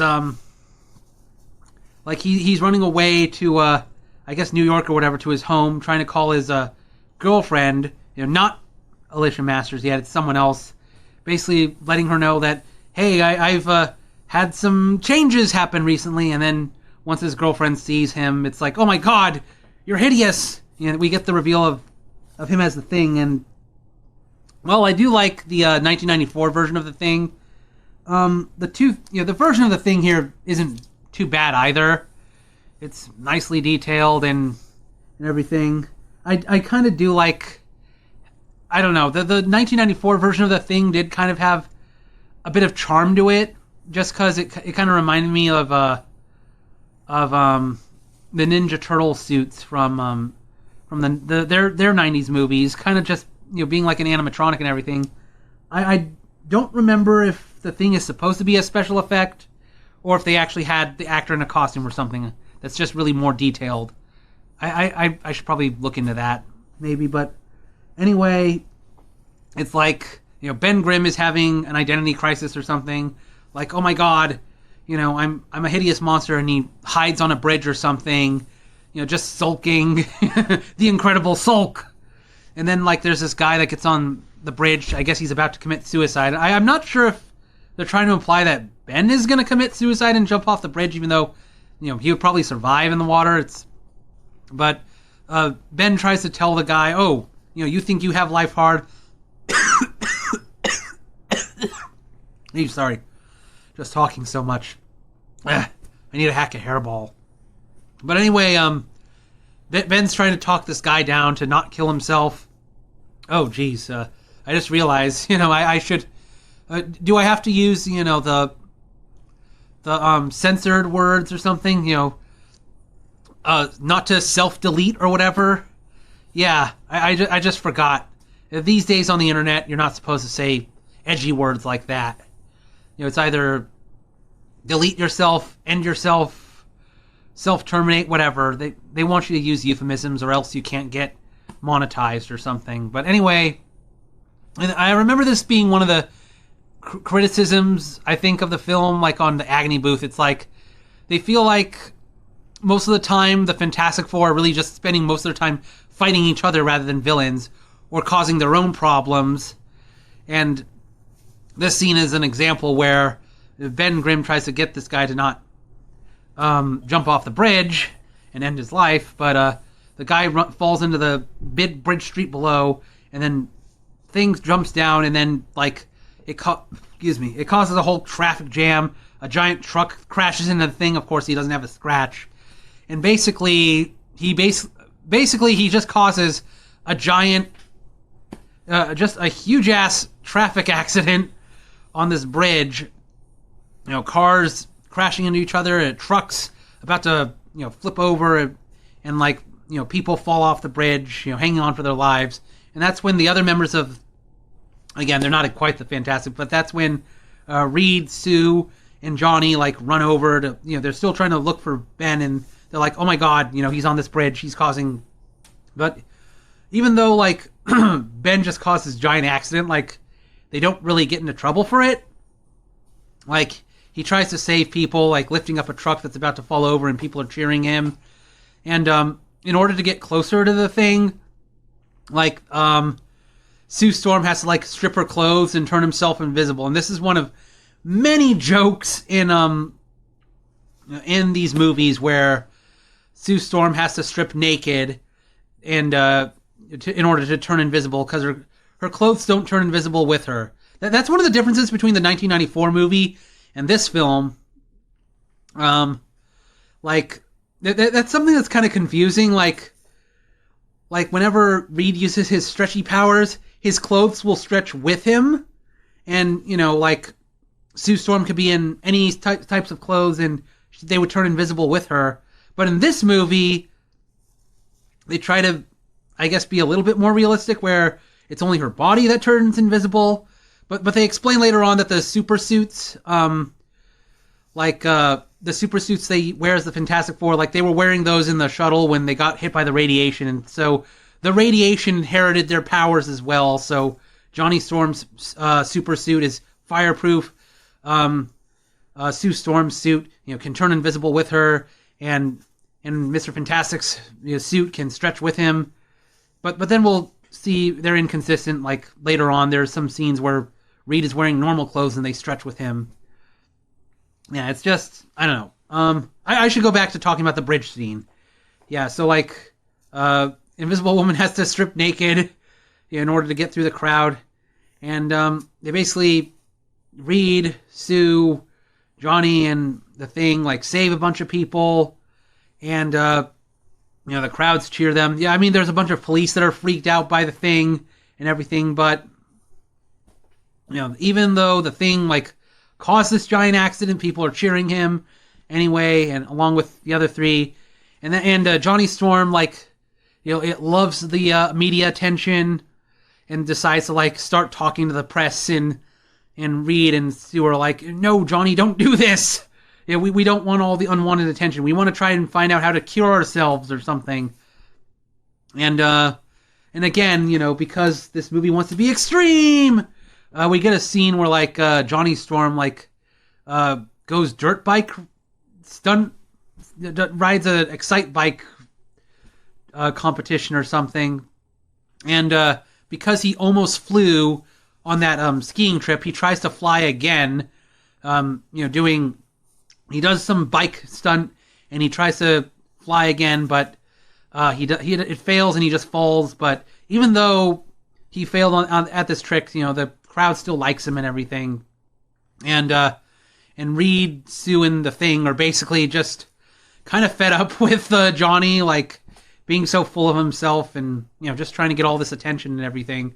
And what really pisses them off is when Johnny starts talking to the press or something. He's like, oh yeah, Reed, his superhero name is Mr. Fantastic. Sue, my sister, she's the Invisible Girl. I'm the Human Torch. And the Thing, he's just the Thing. And this makes them pretty angry that that Johnny is basically speaking on behalf of for the team without their permission, and obviously Ben Grimm is angry that he's been given this dehumanizing nickname. And so I don't know. They somehow like, I don't know how long it takes them to go from the Baxter Building or whatever to the dirt bike scene or something. They go there and they start confronting each other, and Ben Grimm and Johnny like get into a small fight. And again, I remember this is one of the criticisms, that like these movies just have the Fantastic Four getting into fights with each other more than actually fighting villains. And meanwhile, while this is all happening, Victor is like enacting his revenge, because like the board of directors he was like speaking to like fund his space project or whatever, they've basically lost faith in him because it ended in disaster. And so he's going around killing all of them with his electrical powers or whatever. And not only that, like apparently part of his mutation, maybe I'm misremembering, but like the shields that were on their spaceship or something, like I guess he inherited some of their powers or something. So his body is like turning into metal or something, or his skeleton is metal or something. It's I don't know. This could be like maybe part of the influence from the X-Men or something, where I know, kind of similar to Wolverine or something. So he's like getting, and also like Victor has like slight scars on his face, and like it almost looks like his face is starting to tear off, where there's like metal underneath. It's really, really weird. I don't know. Like and there is a slight reference to the comics where he just has a slight scar on like his forehead, and something's like, oh, I don't want people seeing the scar, and there's like a old interview by Jack Kirby, one of the co-creators of Fantastic Four, where he's asked what's underneath Doctor Doom's mask, and he's just like, oh, well, Doctor Doom just has like a slight scar on one of his cheeks, but he's like, it's like barely noticeable, but he's such a narcissist, he just hides his face all the time, and that's why he wears the mask. And that's like contradicted by other comics where they say that actually Doctor Doom's face is completely disfigured, and it's more than just a little scar. So that I guess there is just a tiny bit of a reference there, where you have one scene where Victor worries about having a scar on his forehead or something. But so you kind of like how Norman Osborn in when did that movie come out? 2002 Spider-Man movie, like, you know what I sacrifice, even though Victor doesn't say that to the board members. It's kind of like you feel like that's kind of what he's feeling, and so he goes around killing the other boards of directors, just getting his revenge. And it's very similar to like when Norman Osborn like kills all of the executives that oppose him. Please. Oh boy, hacking a hairball. I might need to take another water break in a bit, because I am kind of really hot in here. But anyway, so like, I'm trying to remember. Reed Richards is like trying to build this chamber in the Baxter Building where he'll be able to reverse their effects, but he wants to be very careful to make sure that it'll actually, take away their powers and not like make them worse or something. And that's something that really worries Ben Grimm. Like Reed, just like in the 1994 movie, similarly, Ben is upset that Reed, Sue, and Johnny, like, they can live relatively normal lives, but for him, like, he's always the Thing 24/7, looking like a rock monster. So it's like, how will he be able to like live a normal life? And I remember there's this one funny scene where like the Thing goes to a bar, I guess, to drink his troubles away, and that's where he meets Alicia Masters. But I don't think it's ever explicitly mentioned that she's supposed to be blind. It's she just kind of acts that way a bit. But there's a funny scene where the Thing is having trouble trying to adjust to his new body. Like, he tries to pick up, like he tries to hold a cup and it accidentally shatters in his hands, or he can't pick up a small thing on the ground because his fingers are too big. And like, he goes into this bar to drink his troubles away, and he says something along the lines of, if there's a God, he must hate me. And Ben Grimm is supposed to be Jewish, so I don't know. I kind of amuses me. Like, what if they tried to reference his Judaism here, and instead of saying, if God must hate me, he said something like, if there's a Hashem, he must hate me, or something. I don't know. That's just a silly thought I had. But so anyway, Reed is building this chamber, and he's kind of there's kind of a little bit of a love triangle going on between Reed, Sue, and Victor. And Sue has to choose: does she want to fall in love with Victor? Well, actually, it's an easy choice for her. She finds Victor too creepy, so she doesn't want to date Victor, but she finds Reed a lot more appealing. And Victor is starting to catch on that that the Fantastic Four might oppose his plans, so he decides to try and drive a wedge between them. He goes to Ben Grimm, the Thing, while he's like in a bar or something. And he's like, oh, you know what? Reed is just focusing more on spending time with Sue Storm than building that machine or whatever. If you work with me, I'll be able to cure you, Ben. And then we have yet another scene where Ben's basically been being manipulated by Victor, and he goes into the Baxter building. He's like, Reed, you're spending too much time with Sue or whatever. You're focusing more on her than trying to focus on completing this machine. And basically Victor has successfully driven a wedge between the members of the Fantastic Four. And so Reed decides, like, you know what, fuck it, I'm gonna bypass testing this machine or whatever. I'm just gonna do it right away. And it is kind of funny, the chamber does kind of remind me of a bit of the chamber that Captain America goes into to get his super strength or whatever. Except that, this is obviously doing the opposite. I can't help but make a Captain America comparison since Chris Evans is in this movie. But anyway, and Chris Evans, doesn't... Human Torch doesn't like the idea of this chamber. He loves his powers and is like, I like being media famous and everything. Why would I want to get rid of my powers? But Reed is, intent on, like, trying to go back to normal. And so he goes into this chamber. He tries to, take away his powers, but when he comes out, I guess the machine backfired or something, and he just collapses into a heap. Like, I don't know, like a broken Stretch Armstrong, I don't know. And Sue Storm has to, like, take him to the hospital or something. But while the two of them are distracted, that's when Victor, like, comes in with the Thing, and he's like, okay, they're away, now let me cure you. But really, Victor is just doing this just to get the Thing out of the way so that, the strongest member of the Fantastic Four can't stop him. And so apparently the problem was that the machine didn't have enough power, and it just so happens that, Dr. Doom has electricity manipulation or whatever. So he has Ben Grimm step into the machine, and basically Victor, like, sticks his hand into the machine and, like, uses himself as a battery to supercharge it so that the Thing turns back into Ben Grimm. But this machine is also recreating the radiation whatever that gave them their powers. So, like, at the same time he's supercharging this machine to depower Ben Grimm, he's also exposing himself to the radiation stuff even further and making himself more powerful. So basically, once Ben Grimm comes out, he's like, oh, thank you very much, Victor. And then Victor's like, now I'm going to kill you. And he zaps Ben or whatever. And that's when Ben realizes, oh, shit. Too late. Victor was going to betray me. And then, oh yeah, and I forgot to mention that earlier in the movie, like, Victor was, like, buying some, like, liquid nitrogen or something. And then he like, goes, trying to remember. He also got, like, a heat-seeking missile or something. Like, Johnny Storm tries to stop him, but he fires a heat-seeking missile to take care of him.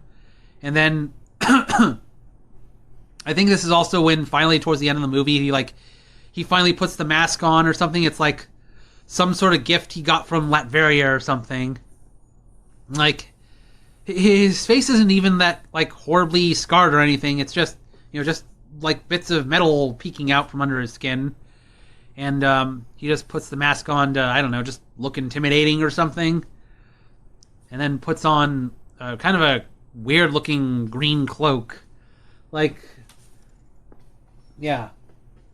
Like, say what you will about the 1994 version of Doctor Doom, as goofy as it is, it does look comic accurate. But let me show you what 2005 Doom looks like. It's just a really strange looking costume.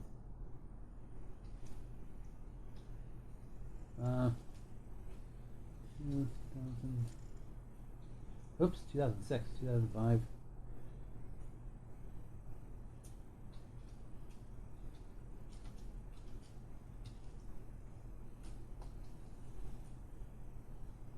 Okay, that is a strange looking face they have there.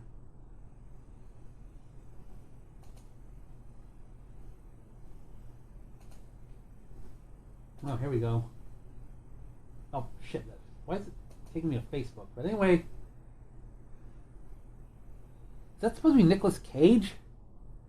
Yeah, but... Okay, let me shrink myself down here. Show... Yeah, this is supposed to be the 2005 version of Doctor Doom. Like, the mask looks okay, but the cloak and everything, it's just... I don't know, it just looks kind of strange. Like, they at least have, the two golden things that, hold his cloak in place, but it's just a weird looking costume. I don't know. Like, it almost looks like a raincoat to me. This is Raincoat Doom. That's what I'll call this version of Doom. Raincoat Doom. But anyway, he finds Reed Richards or something, and he freezes him with the liquid nitrogen or something. He's like, you know what happens to rubber when you freeze it. And then Invisible Woman tries to save Reed, but Doom manages to punch her out or whatever. And trying to remember what else. Like, at this point, Ben Grimm recovers from getting electrocuted or whatever by Doom, and so he goes back into the machine and powers himself back up and turns back into the Thing, and then he tries to fight Dr. Doom and everything, and Johnny Storm, he gets rid of this heat-seeking missile by setting some garbage in the ocean on fire and luring the missile into that, so he's saved or whatever. And the final battle takes place in the streets of New York, and it's kind of just really strange. I don't know. Like, Doom's able to just, I guess, absorb electricity from everywhere and is just trying to shock the Fantastic Four. But Reed Richards tries to come up with some plan to outsmart Doom or whatever. I don't remember if they set this up earlier in the movie or something, but it's remarked earlier in the movie, Johnny, you can't get too hot, or else if you go supernova, it'll blow up all life on Earth or something. But it's this one scene is okay, Johnny, go supernova, and the way they stop Doom, they have Johnny surround Doom in a bunch of fire, and then Invisible Woman contains the fire with her force fields or something, and then they get Dr. Doom's metal suit super hot or something, and then they cool him down with a bunch of water that slides off Reed's rubber body or whatever, and it's it's some sort of way to super cool his metallic body or something and freeze him in place. I don't know how to explain it. Maybe if there's anyone that knows physics better than me, I don't know if this is even accurate physics or something, but they figure out a way to freeze Doom and stop him and everything, and the Fantastic Four are all heroes. And the post-credits is, you see that Doom is, put on one of those boats that carry a bunch of, cargo boxes, and, he's being sent to Latveria or something. I don't know. They're deporting him in a very strange way. And so the Fantastic Four saves the day, the end, whatever. Overall, this movie is just kind of dumb and everything, but it's when I first saw it, I didn't see these movies in theater. I just watched them on DVD, and it's this is pretty bad. I was basically just watching them just to see, were they as bad as everyone said they were, and I thought, yeah, they were right. But then, it's just weird, watching these films, 20 years later, after we've had, a kind of bumpy Phase 4 and 5 of the Marvel Cinematic Universe, and Fan 4 Stick. It's like you look back on this and it's kind of like a time capsule when comic book movies were kind of still trying to find their voice and everything. And it's like, I don't know. Suddenly these movies don't feel as bad. I mean, it's not good, but again, like I've said before, goofy, stupid fun is sometimes better than movies that are just take themselves way too seriously. Yeah. Okay, let me see if... Whoops. Shoot. I keep knocking over my camera. See if anyone's commented anything. Difference furry. Ooh! Yeah, Wax Badger. One thing that bothers me about movies from the early 2000s is how there was such an obsession with angst, and I feel at times movies emphasize seriousness at the expense of fun. I can see that. Yeah, I thought I guess you could see there was a lot of angst in like Daredevil. Yeah, and I guess you could say the Dark Knight trilogy, has a lot of darkness and angst. And that certainly influenced the direction of Fan 4 Stick, where they decided to do a much darker, grittier reboot. But we're not going to talk about Fan 4 Stick because I already did a review of that back in 2015. But we have to go to the next movie. Where is it? Rise of the Silver Surfer. We have this on Blu-ray, but we don't have this on Blu-ray. But it didn't really matter that much. Not having this on Blu-ray. I mean, I need to take another break. Just a moment. Again, it's kind of warm. But let me see. What other comments? Isn't there a movie called The Incredible Bulk? Yeah, I think there is.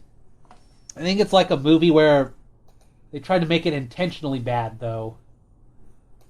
Like it's often said that the best bad movies are like unintentional acts. Like you have someone like Tommy Wiseau who overestimates his skills, or someone like Ed Wood that doesn't know that they're making a bad movie. They make a bad movie. They think it's genius or not. Then they release it, and it's like people just laugh at it. Bad movies are more enjoyable when you don't know you're making a bad movie. Excuse me. The Incredible Bulk, from, if I remember correctly, it's like they knew it was bad, and let's just make it intentionally bad and hope like maybe people will enjoy it that way. Let's see if... I think the Incredible Bulk was like purple or something. Let me see. I don't remember if I saw something like... If it was Linkara or someone else. Or maybe it was Your Movie Sucks that reviewed it. I don't remember. Yeah, let me look up Incredible Bulk.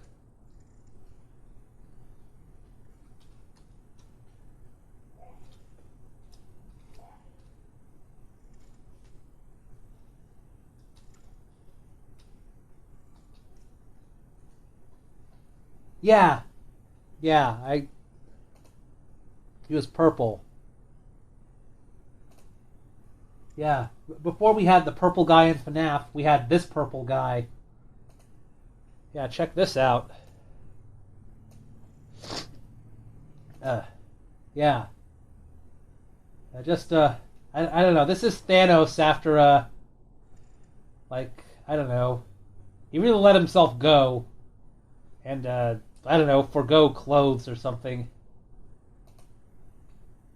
Anyway. Yeah, let's see any other comments that have been left. I'm against love triangles, so I'm probably going to be angry at the movie. Oh. Let's see. It sounds like the kind of movie I would constantly be angry at. But now when you put it like this, I think I'd enjoy it. Looks like Darth Sidious but robotic. Darth Von Doom. That is funny to compare Dr. Doom to Darth Vader, because if I remember correctly, like samurai helmets and Dr. Doom was what inspired George Lucas for his design for Darth Vader when he was like talking to Ralph McQuarrie, I think his name was. Yeah. Like originally George Lucas wanted Vader to take his mask off. He only wanted Vader to wear the mask in the one scene where he's boarding the blockade runner, because he'd be walking out in the vacuum of space, going from the Star Destroyer to the blockade runner. But then he decided that Vader would be a lot more intimidating just wearing the mask all the time, and that's when he came up with the backstory that Vader and Obi-Wan got into a duel, and Vader fell into some lava, and burned him, and that's why he had to wear the suit. And he came up with that in the 70s, long before that he did Mustafar. Because somewhere I have a Star Wars character guidebook from like 1994 and 95 where it says on Darth Vader's profile that Obi-Wan and Vader had a duel. Vader fell in lava, and that's why he wears the suit. So I know that is something that George Lucas had in mind like a long, long time ago. Let me take another break, and then I'll talk about Rise of the Silver Surfer. Yeah, because, again, it's kind of hot. Global warming is occurring just in my room alone. Okay, break time is over. Alright, okay, back again. I got some water, and I had some crackers as a snack. But anyway, while I was taking a break, I found... Here we go, the Mad Magazine issue I was talking about earlier. Yeah, it also has a, like it says on the Revenge of the Sith parody. I've got a few old issues of Mad. I liked the movie parodies best. Like, I thought the parody they did of Da Vinci Code was pretty funny. There they are. Showing Anakin burning on Mustafar. Since I was talking about Darth Vader, burning. And, I guess I'll read some of the what Mad Magazine was saying about Fantastic Four at the time. Mad's grotesquely mutated Fantastic Four outtakes. So they basically just take screen caps from... Well, I don't know if screen caps was screen caps a thing in the 2005? They take... I'm going to guess these might be shots from the trailer or something, and they give it, like, funny speech bubble captions. The thing saying, "Everywhere I go, I'm dogged by steroid questions." I forgot to mention, like, I don't remember if it's in... I mean, they have, the character saying stupid things, but it's like, if you watch the actual movie, I think there's a joke in the 2005 movie where while Johnny is, like, meeting the, Fantastic Four fans, they ask, "Oh, does Mr. Fantastic stretch everywhere?" Things like that, and I don't remember if it's in this movie or the next would be said in a Mad Magazine parody, which, let's see. Dr. Jim saying, "Luke, I'm your father. Oops, I'm in the wrong movie. My bad." Of course, they make a... Well, this is the same issue as their Revenge of the Sith parody, so it's like, of course they're going to make a Darth Vader joke. Chris Evans, Human Torch, saying, "A light any time. I want and I don't smoke. Damn the irony." And they have this... I'm not sure what's supposed to be happening here. Some guy, I guess, getting thrown. That might be one of the executives that Dr. Doom kills. "Mr. Trump, couldn't you have just said, 'You're fired'?" Oh, yeah, this would have been, Mad Magazine doing Trump jokes in 2005 when The Apprentice was a thing.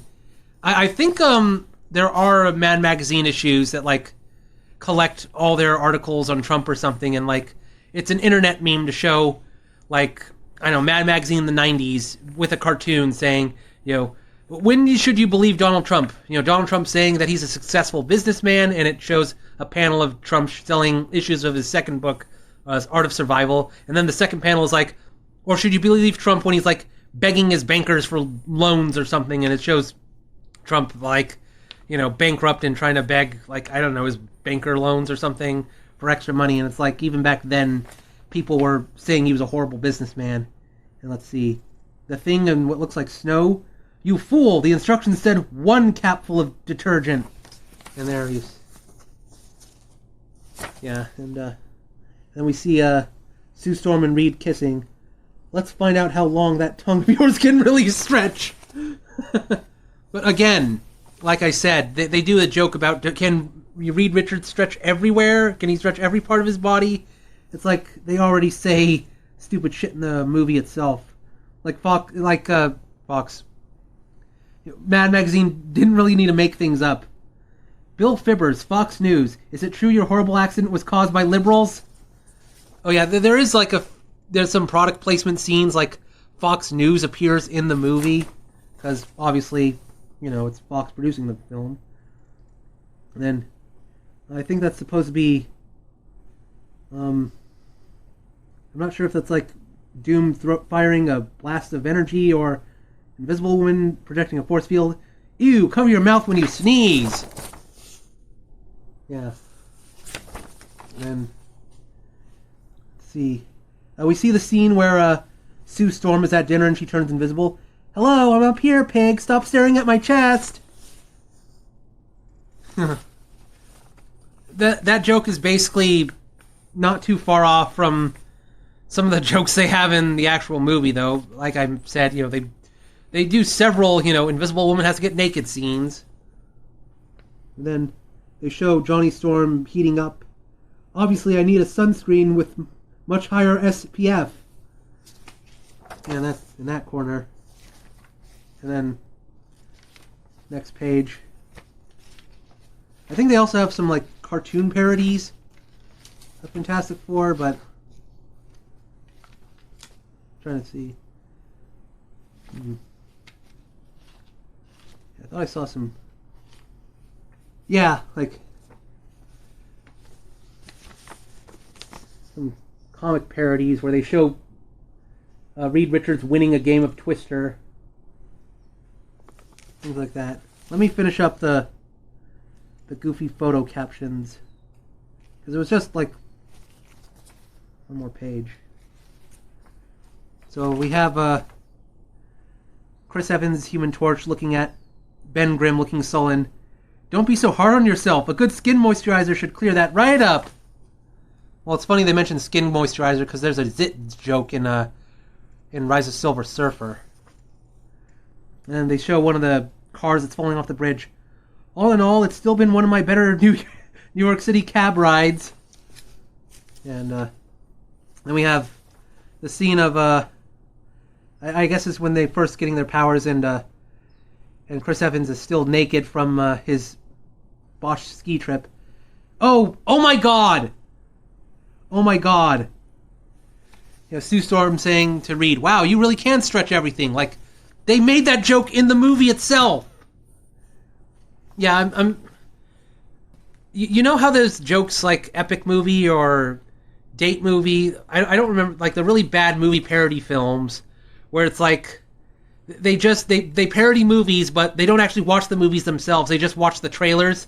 This feels kind of like that, where I don't know, someone just watched the trailer for the Fantastic Four and made their own jokes and didn't actually see the movie.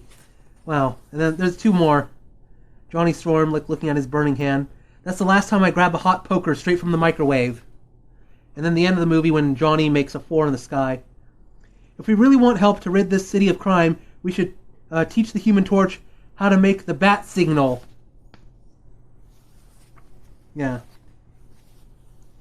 Oh yeah, and somewhere they show the cover we didn't use, because this is, Alfred E. Newman being Mr. Fantastic. Somewhere they show a rejected cover where it's Fantastic Five, and right here, and Alfred E. Newman is like a bottle of Fantastic.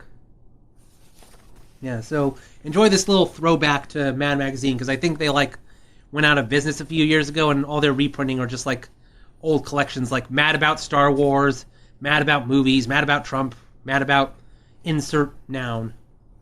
So let me just put this away. BRB.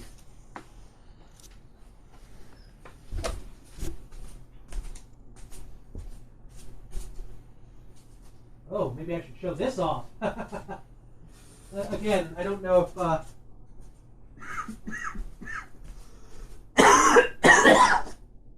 hacking a hairball. I'm not sure if this would get censored by Twitch or not. I have this issue of Mad. Yeah, this infamous cover. Well, like the #1 Ek magazine. Or Ek? I don't know how that's supposed to be pronounced. But this issue has a movie parody of George Lucas's movie American Graffiti. Yeah. Yeah, funny thing, my artist GuineaPigDan, the first time he did jury duty, he snuck this into the courtroom to read before they summoned him into the actual courthouse or whatever. Or he was in the waiting room, and when they actually took him into the courtroom, he hid this with him. Yeah, some reading material just to entertain himself. That was back in 2014. Yeah, he bought this in a comic book shop nearby. Yeah.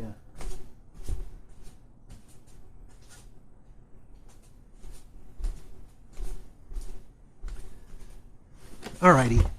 Anyway, I've wasted enough time. Let's actually talk about... Excuse me. Rise of the Silver Surfer. This came out in 2007. And they decided to go much bigger with the sequel.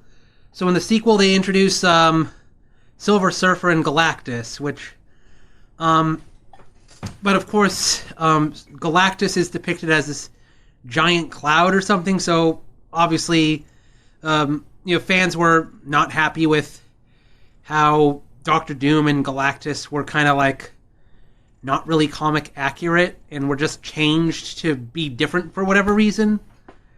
So anyway, this adapts like the Galactus story, and it opens with a prologue showing Silver Surfer guiding a giant cloud, Gigas Galactus, like to eat planets or whatever. And then Silver Surfer then goes to Earth, and people around the world like see this weird comet thing, going around, and Silver Surfer like causes places to freeze over or snow or anything, and then people see like gigantic holes start appearing in the ground in random places, and it's like, what the fuck is going on? Yeah. So and then we cut to Reed Richards and Sue Storm are like about to get married, and but that's when they get interrupted by the government or whatever. It's like, hey, there's these weird anomalies around the world, involving this strange streak that's going around really fast. We want you to investigate. And Reed Richards is like, dude, I'm trying to get married. Can this wait or something? And but Reed Richards realizes that this is really important, so he's like trying to build a machine that'll track this weird anomaly, but at the same time he doesn't want to like miss his wedding. So it's almost kind of like the plot of what was it, Flubber, or The Absent-Minded Professor, where you got a scientist who's too obsessed with work to go to his wedding. Yeah, so in this movie, Reed Richards is kind of like Robin Williams in Flubber. I don't know. But anyway, Ben and Johnny like try to convince Reed to like, hey, you should go to a bachelor party or something. And Reed's like, I don't know. Oh, okay. Just to appease them. And Reed goes to a bachelor party. He dances with some women, and like he shows off his stretchy powers. And this is one of those weird scenes where like he's wearing regular street clothes, but like his clothes stretch with his body or something. So it's like they established in the previous movie that he has to wear his super suit to, for his clothes to stretch with him. But here he's just wearing regular dress clothes and they stretch with him. So it's very strange. And it is kind of, at watching the 2015 Fantastic Four movie, where Joshua Trank wanted to portray their powers more like body horror. It's kind of interesting just to, get a couple scenes where the Fantastic Four, Johnny Storm, goes, snowboarding and, doing dirt bike tricks on motorcycles. And, Reed Richards pulls off impossible dance moves, stretching his body in impossible ways. And it's like, it's interesting, seeing the Fantastic Four actually enjoy their powers, as opposed to Joshua Trank, where it's like, oh my god, this is body horror or whatever. But unfortunately, while Reed is like at this bachelor party, Sue Storm is at the Baxter Building, and then the government comes in. It's like, we're looking for Reed Richards. We want him to like do this project really bad. And so, Sue finds Reed at the bachelor party, dancing with different women, and it's like, oh, come on. Yeah. So Reed gets in trouble with Sue because he was with other women. And we get this kind of funny scene where later on in the Baxter Building where Reed and Sue are talking, and it's like, okay, Reed, I forgive you. But then Reed tries to walk away, and then Sue traps him with his force fields, and we get this funny looking face from Reed, trapped between two force fields, and combined with his rubber powers, it's like his face looks, I don't know, almost looks kind of like in Super Smash Brothers when you see characters face plant against the screen. It kind of looks like that. but applied to a realistic looking face, so it looks kind of a bit really strange. So that's one of the few jokes that actually does kind of work in the movie. And it's like, they're trying to plan their wedding, but at the same time, Reed has to participate with whatever the government wants to do, trying to track this mysterious thing that's going around the world so fast and causing a bunch of weird climate trouble here and there.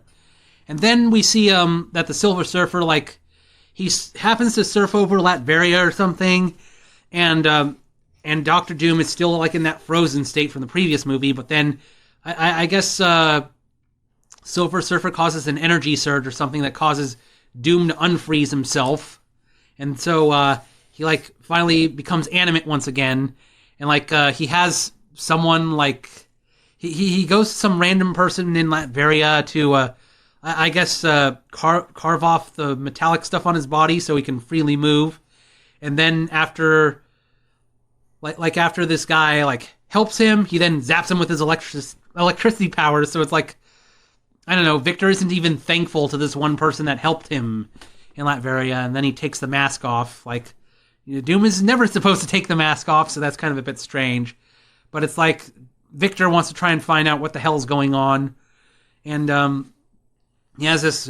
He tries to find the Silver Surfer, and he's and he's wearing this cloak, and I guess he's got a it almost looks like a, I don't know, a black mask over his face. You only see his eyes just barely. You don't see it's kind of implied that he's probably, after having the metal stuff removed from his body, his face is horribly, and, being, burned and frozen, his face is probably all kind of messed up and more accurate to what he's in the, with his mutilated face in the comics, and he's trying to talk to the Silver Surfer, and he's oh, can you tell us why you're here? And Silver Surfer just doesn't want to hear any of it, and he blasts Doctor Doom with some blast or something. But it turns out, you'll learn later, that this is actually what Doctor Doom wanted.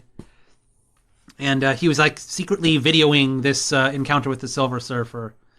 And so we then cut to Reed.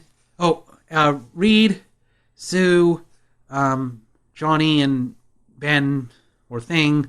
Yeah, I'm going to just switch between using their superhero names and their real names back and forth. It doesn't really matter.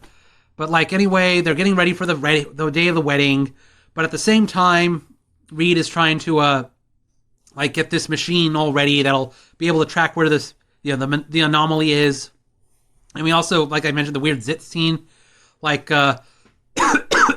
It's another one of these really strange, gross out jokes where Sue Storm realizes she has a zit on her forehead, and she's oh, I can just make it vanish with my invisibility powers. I just need to concentrate for the next 8 hours or something. It's just, I don't know. Again, really strange humor in these films. And so they go to the wedding, and the press is there. Johnny's, again, likes to see the media and everything. But while they're in the middle of getting married, Reed apparently brought his, I don't know, phone with him or something, or some sort of device that's telling him, the anomaly is really close now, and it's now in New York City. And he's oh shit, we have to call off the wedding, because the Silver Surfer is here. Well, they don't know it's the Silver Surfer just yet, but it's they see the anomaly flying through New York, and then I remember this is one of the scenes they revealed in the trailer, promoting Rise of the Silver Surfer, where Silver Surfer is just morphs through walls or something, or through buildings without damaging them. And that's when Johnny Storm gives chase and goes after the Silver Surfer throughout New York City. And we get kind of some neat action scenes where they're flying through tunnels and everything, and Silver Surfer uses his powers to just go through walls or go through cars without ever breaking anything, whereas Johnny Storm has to be careful not to destroy anything while he's flying around. You kind of do have to wonder if Silver Surfer can just go through walls at will or something. He could just go through the ceiling of the tunnel, or go through, I don't know, the surface of the ground of the earth or something, and just, I don't know, end up on the other side of the earth or something and escape that way instead of just dealing with Johnny Storm. But eventually Johnny barely catches up, and then to extinguish Johnny Storm's fire, Silver Surfer takes him out in outer space to where there's no oxygen for him to burn, and Johnny then falls down, and And I kind of realized that there's a very similar scene in the Fantastic Four First Steps trailer where Mrs. Silver Surfer like is chased by that movie's version of Johnny. They go up in outer space, and he can't burn, and he falls down.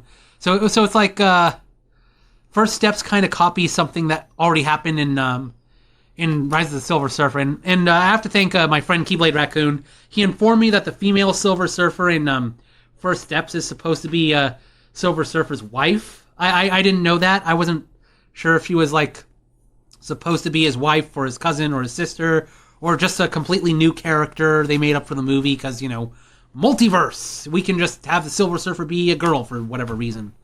So that is actually kind of one of my concerns, like with First Steps, that are they going to copy Rise of the Silver Surfer a bit too much, even though they're going to have a more comic accurate Galactus? I'm kind of afraid that they might just repeat the 2007 movie a bit too much.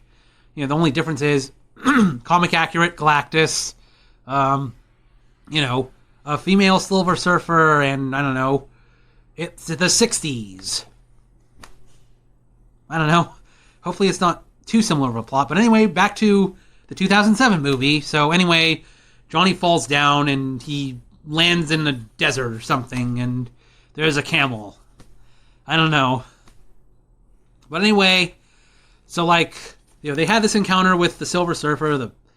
I guess Johnny flies back to New York or something, and so they're all discussing, okay, what do we do? How do we beat the Silver Surfer? What exactly is his plan or something? And somehow Reed Richards is able to detect that Silver Surfer detects his energy signature across the galaxy or something, and sees there's multiple planets that are now dead, and this does not really make any scientific sense, because remember, the speed of light is finite, and when we look at distant stars, like the nearest star, Alpha Centauri, is 4 light years away. So what you're really seeing is light that's 4 years old. So Reed Richards shouldn't be able to know that other planets have been decimated or whatever, because he'd be seeing light that's years old. If Galactus destroyed a planet that's 10 light years away, we wouldn't know that it happened until 10 years later, because now the light's reaching us. It's goofy movie logic, movie physics. I'm sure there's websites on movie physics that probably critique, this, a comic book movie with made up, people getting superpowers from radiation is has bad movie physics or something. But anyway, he figures out that, wherever the Silver Surfer goes, planets die. And so they're afraid that Silver Surfer's going to do something to destroy the planet. And then, adding insult to injury, the government is coming in and, well, wait. I'm trying to remember. I'm jumping ahead. They're trying to figure out another locate. They're trying to predict, places where the Silver Surfer might appear and dig another hole in the planet, and they figure out that the Silver Surfer is gonna make another hole nearby this giant Ferris wheel or something.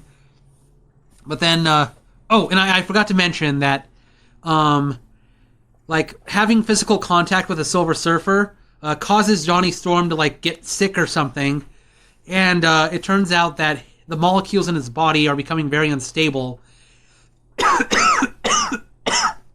And he has a scene where he touches his sister, and they accidentally switch powers, so Susan becomes the new Human Torch, and Johnny gets her invisibility powers, and we have this really weird scene where Susan is floating around, unable to control the fire powers, I'm on fire, and then she falls on the ground, and because she wasn't wearing fireproof clothes, she's all naked, and the paparazzi are all around, and they take pictures of naked Invisible Woman, and he's God, oh damn it, why does this always happen to me?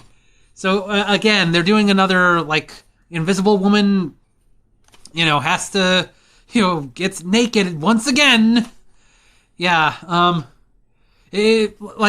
once again I have to say, why does Mad Magazine have to make up really dumb jokes when the really dumb jokes are already in the movie?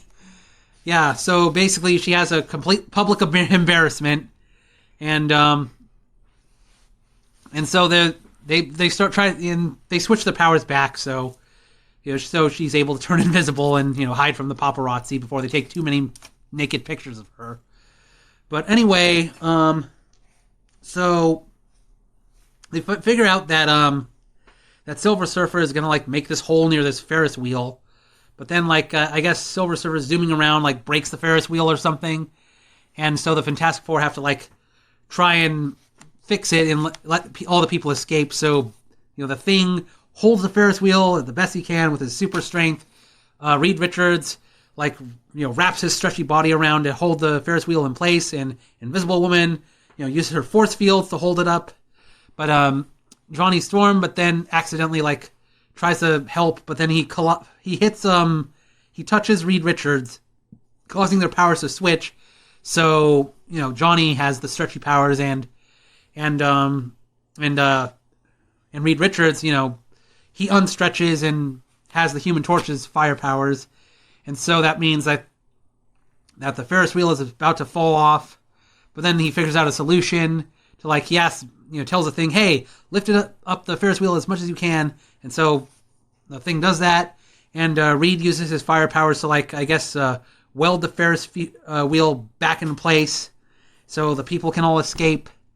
And after that, once everyone's saved, they're Reed and Johnny switch their powers back, and they're Johnny, you're being so irresponsible, you're ruining everything. And it just suddenly occurred to me. I watched Day the Earth Blew Up a week or two ago, and it had a similar thing with Porky. Spoilers: Porky gets angry at Daffy, screwing things up all the time, and now I can't help but compare Johnny Storm to Daffy Duck here, just screwing things up for everyone.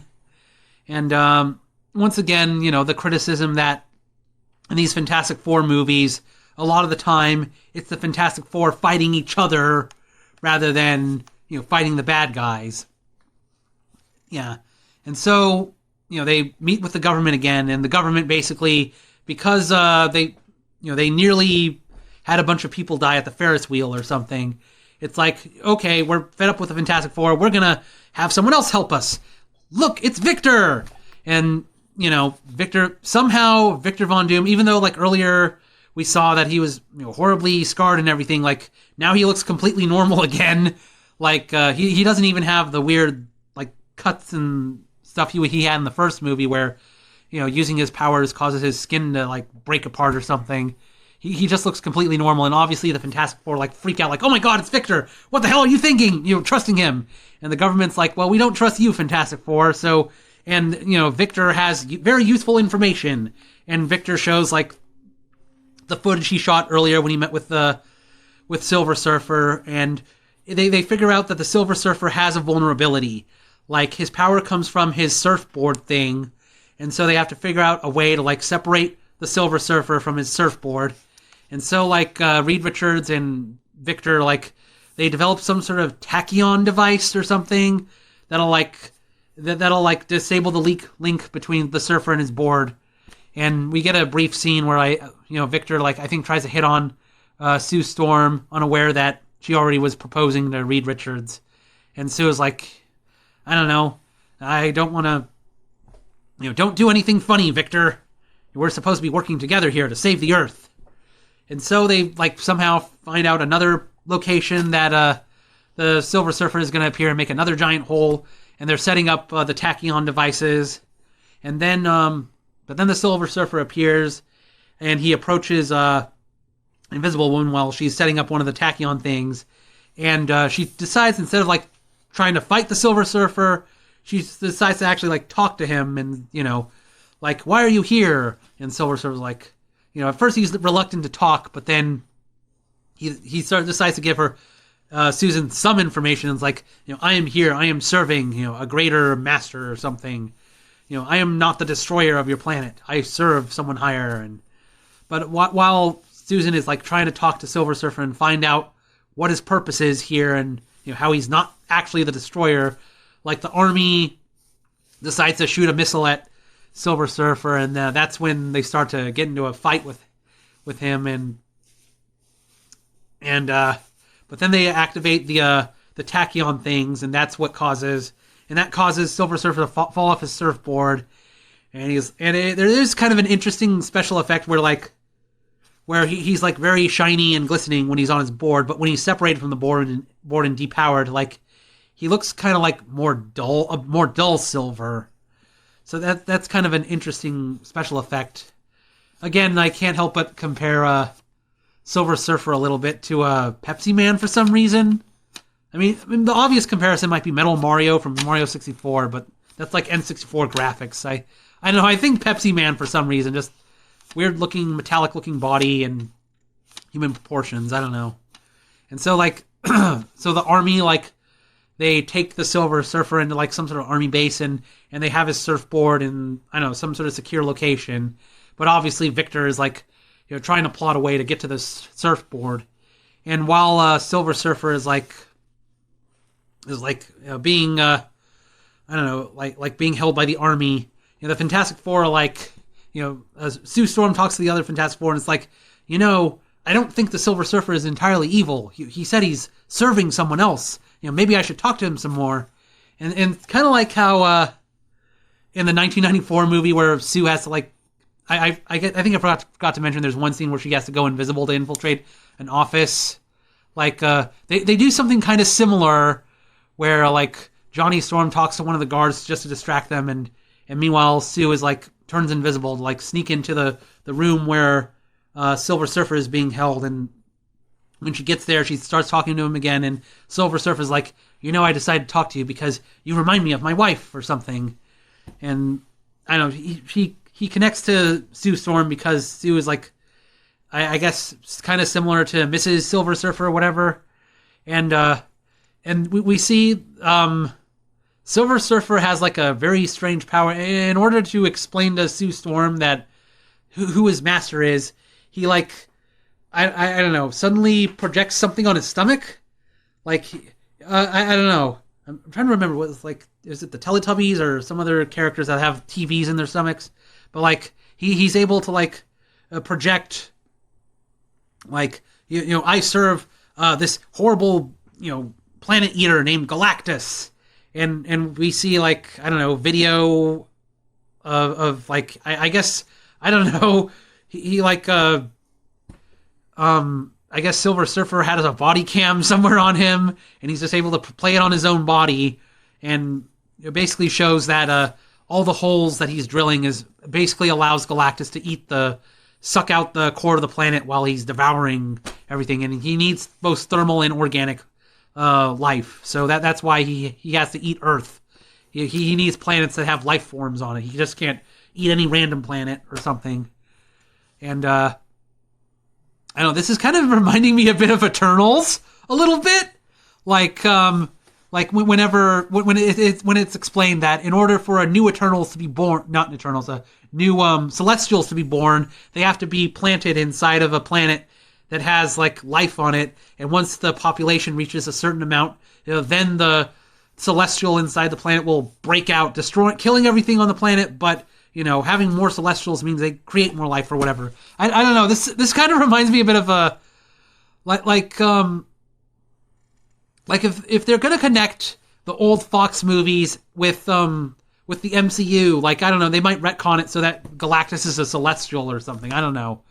But anyway, so but while like Sue Storm is getting the truth from the Silver Surfer, that's when Doctor Doom like manages to trick his way into the room where the Silver Surfer's surfboard is, and he breaks it open, kills the guards around it, and somehow he brought his mask with him, like, even though he wasn't wearing it, puts it back on, and I don't know, he has a new cloak also with him, just randomly, gets on it, and he becomes Surfer Doom. I don't know, Surfer Dude Doom, I guess I could say. And so it's like, and it's really important to get the surfboard back because that's what's acting as the beacon to draw Galactus to Earth or something. And it's like Galactus is going to be there in like a few hours or something, and we get a scene of Galactus like passing by Saturn or something, and I don't know, like why is it taking Galactus just why is Galactus taking his sweet time to get to the Earth? Like, if he's going planet to planet, like devouring them, then he must have some sort of way of like traveling faster than light, or does Galactus just, I don't know, take 1,000,000 years to get to each planet he's traveling to as he's just devouring solar systems everywhere? I don't know. Excuse me. Like the Voyager probes, I remember, took like 12 years just to go from Earth to outside the solar system and past Neptune. So it's like Galactus must be traveling somewhat fast if I don't know, if he's able to just go from Saturn to Earth in just a few hours or something. But anyway, they need to get the surfboard back from Doom, Surfer Dude Doom or whatever. And it's at this point that Reed Richards like reveals he has the flying car. He was building that earlier in the movie. And the flying car comes to the military base, and they all get into it, and they bring the Silver Surfer with them. And they basically have to chase Doom and somehow get the surfboard back. And we get this weird chase scene where Reed Richards is able to make the fantastic flying car like split into 4 so they can all chase Doom individually. And like they go around the world, past the Great Wall of China and trying to capture Doom. And there's one weird scene where Doom is like, surfs up, and he like creates a giant cyclone or something, like just to scatter the Fantastic Four and make them stop following him. And they're trying to like tell him, Doom, we need the surfboard, we need to save Earth. And it kind of does make you wonder what exactly is Doom's plan here. Like, is he just gonna, I don't know, is he gonna make himself Galactus's new herald or something? Like, he doesn't even know about Galactus at all, even though there's like a giant cloud in the sky appearing. Galactus is just barely there or something. So I don't know, like, is he just gonna keep the surfboard for himself and, I don't know, fuck off when Galactus gets done eating the planet? I don't know. I'm not sure. Like, I understand Galactus Doctor Doom wants more power, but it's like, I don't know. Once Earth is eaten, what's he gonna do? He's just like, that's kind of there's a Mad Magazine, or How It Should Have Ended. Like, suppose the Earth does get eaten. Doom is basically just gonna be Galactus's bitch from now on. So getting the surfboard isn't really that good a plan for him. But anyway, Fantastic Four realizes, there's no way they can stop Doom when he's on the surfboard. And that's when Johnny Storm is like, maybe we should all just combine my powers or something. And so he takes the powers of Reed. No. He doesn't do that just yet. I just remembered that, like I think they land in China or Japan or something. And Doom decides to, like, kill the Silver Surfer. But Sue gets in the way, tries to use a force field to protect the Silver Surfer, and Doom like throws a spear that he, I don't know, just materializes out of thin air, and it hits Sue Storm, and basically she gets a death scene, kind of. And so that's when Johnny Storm, seeing his sister dying, is like, okay, in order to stop Doom, we have to combine all our powers into me. So Johnny uses the unstable matter thing to take the powers of Thing, Mr. Fantastic, and Invisible Woman to basically, have the Fantastic One, I guess, and so fight Doom that way, having all 4 of their powers combined into him.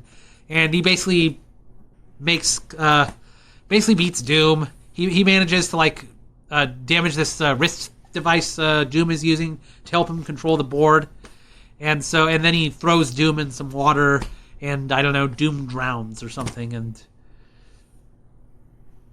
I don't know if, like, had this series of Fox Fantastic Four movies continued, like, would they have Doom come back or something? I don't know. I mean, he survived being frozen. He could probably survive being drowned. I don't know. I mean, he is electric type, so I don't know, if any wildlife in the bottom of the ocean threatens him, he could just zap them or something. So anyway, Johnny goes back and returns the powers to Sue, and who's basically on death's door, and Ben and Reed, and the Silver Surfer like summons his board back, and as like an act of compassion, he basically heals Sue Storm, and like early in the movie, Sue was like, "You don't have to do this, the Silver Surfer. You have a choice," and it's like, Silver Surfer was being stubborn. He's like, "No, I must serve Galactus." But it's in this one scene, he finally comes to his senses. He's like, "Yes, I do have a choice." And so he flies up into the air as Galactus is about to devour the Earth. And then, and I mentioned before that comic fans were really upset that Galactus just looks like a giant cloud in space. But there's like one scene where the cloud silhouette looks kind of like Galactus's head. That's like the closest we get to like any comic book references here. And Silver Surfer like charges this big attack on his surfboard and then just blows up Galactus. Like he could have just done this at any time he wanted, I suppose, but it's like, I don't know, having a pep talk from Sue Storm, like, I don't know, convinced him otherwise. Yeah, I mean, people made fun of Brave New World, where basically, I was about to say Anthony Mackie. I meant Sam Wilson is able to talk down Red Hulk. At the end of their battle, like, I don't know, Sue Storm manages to make Silver Surfer change his mind just through, one talk and reminding him of his wife. So, the day is saved. Reed and Sue get married in Japan. And once again, they get interrupted by another phone call. They have to save another city or something. And the Fantastic Car gets fixed. And then the post-credits scene shows the surfboard floating in space, and we see that Silver Surfer survived. And that's it. And, I don't know. Rise of Silver Surfer tried to be bigger, having a world-ending threat. And it's just more of the same, honestly.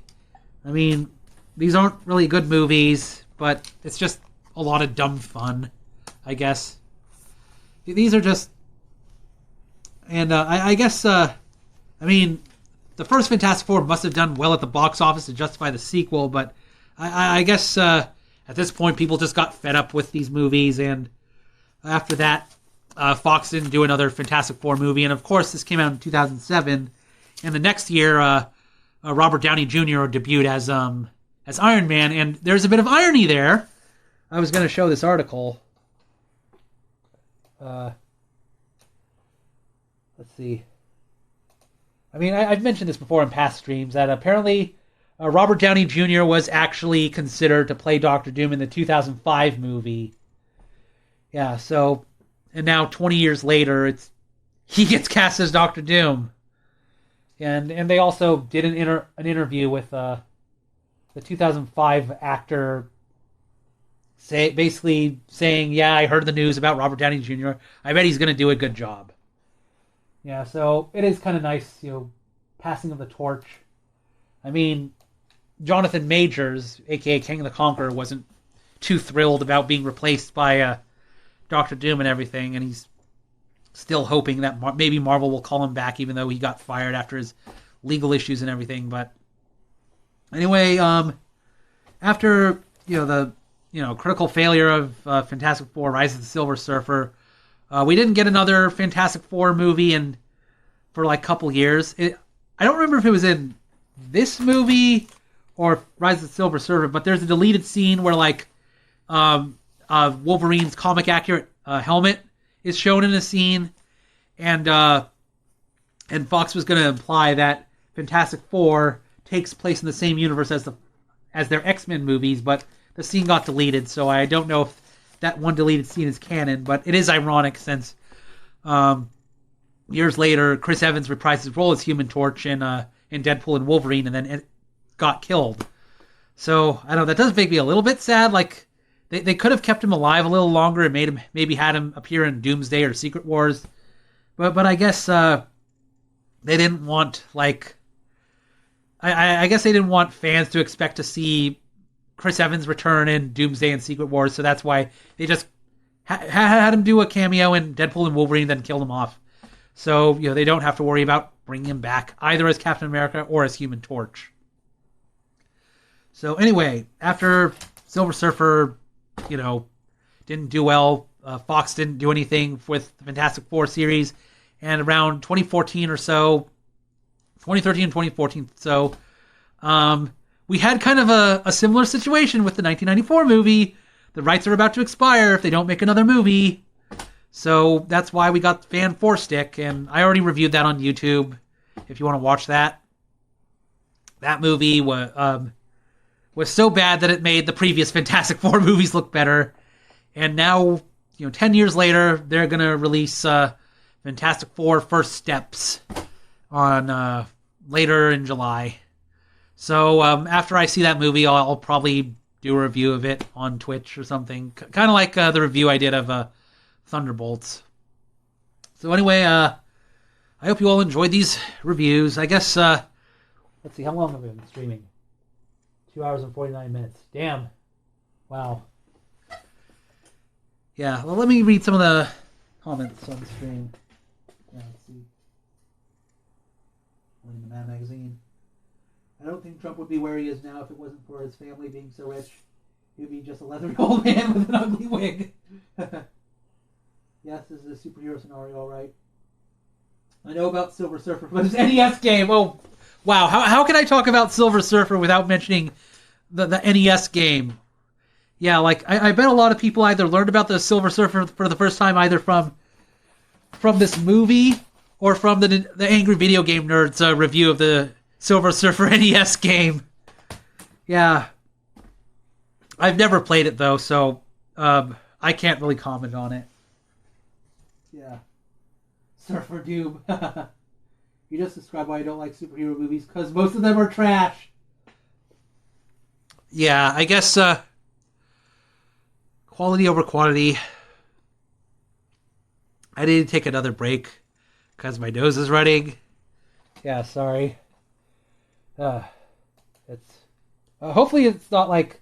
Hopefully I don't have a nosebleed. That would really suck. Just a moment. Okay, Daniel. Time to get out.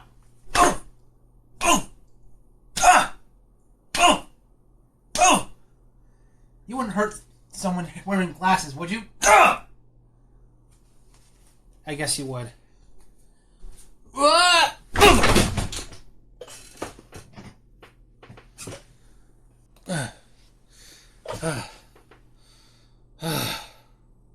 Okay, I'm back. Now we can get to my part. Speaking of just seeing Trump in weird places, randomly seeing a Trump joke in a issue of Mad Magazine. Let me show you the first time I saw Donald Trump's name. From the 20th anniversary. Oh wow! I just flipped right to it. In the 20th anniversary Garfield book, 20 Years Still Kicking. Like every year has like a random factoid, a fat cat factoid for 1985. Star-studded USA for Africa Records. We Are the World. Garfield in the Rough wins an Emmy Award for Outstanding Animated Program of 1984. So it's like they'll tell you some, I don't know, important world event, and then something that happened in Garfield that year. And 1986, Schlockmeister Geraldo Rivera serves up sleaze in a new age of tabloid TV. Garfield waddles into 1,800 newspapers. And then for 1987, 80s icon Donald Trump reveals his secrets of success in the bestseller Trump, The Art of the Deal. And Garfield becomes only the third comic strip in the history to appear in 2,000 newspapers worldwide. So that would be the first time I learned Donald Trump's name as a kid. But, it didn't even click with me until he started The Apprentice. And, I don't know, wouldn't it be... It makes it kind of ironic that, a Garfield book mentions Donald Trump, and then for Trump's first term he had Mike Pence as his vice president, and Mike Pence himself is a big Garfield fan and has even met Jim Davis, because the both of them are from Indiana. Speaking of which, I still have a Garfield panel from Further Confusion 2014 to edit, where they did Garfield and Mike Pence. It was a very strange panel, and I haven't gotten around to editing it because the audio was very bad. It was with my older phone that I got rid of, and I was going to subtitle it, but I haven't gone around to editing it. One of these days I'll get it done, because I subtitled like a huge chunk of the Chinese language panel I went to at Further Confusion this year. So, I guess I could figure out a system for subtitling a video where it doesn't feel tedious or something. But anyway, let me put this back. And then start the art part for real.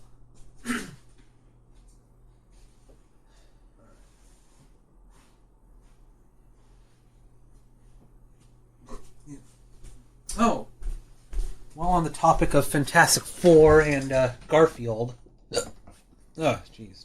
Big hiccup. Let me look something up. Another thing.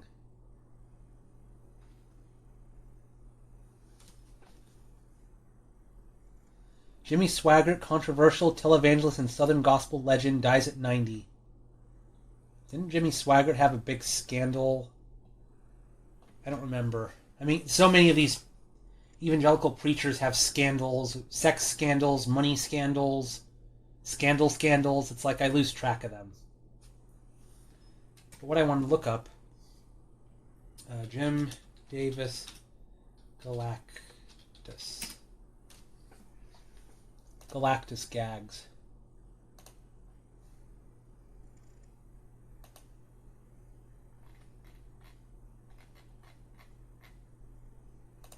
Here we go.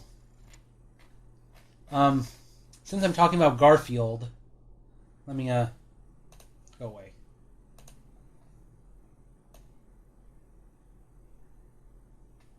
Yeah. I just remembered.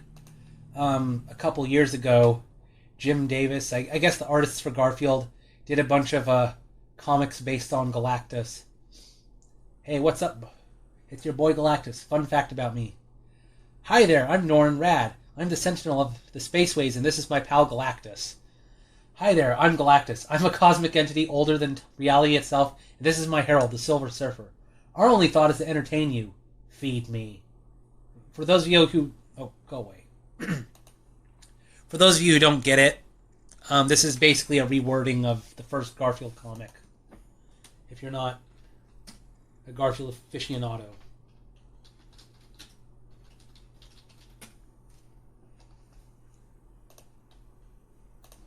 Yeah, this one. Hi there, I'm John Arbuckle. This is my cat Garfield. Hi there, I'm Garfield. This is my Cardius Jonna. Our only thought is to entertain you. Feed me. It's really weird seeing how Silver Surfer looking like basically like John. It's I don't know, really strange. After a long day, I love to visit Television Planet and catch up with my favorite shows. Wait, what happened to Television Planet? TV dinner. Burp.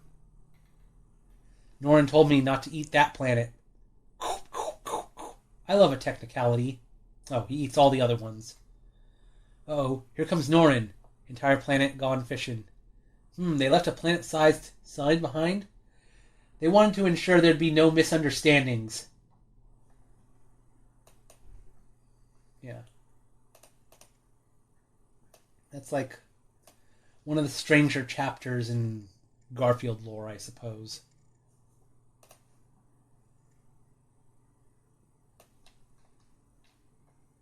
I once saw art of Kirby with Galactus' helmet about to inhale Earth. I guess that was another. That's meant to be a Jack Kirby joke there, because Jack Kirby created tons and tons of comic characters, including the Fantastic Four and Galactus and the Silver Surfer, as well as DC characters like Darkseid.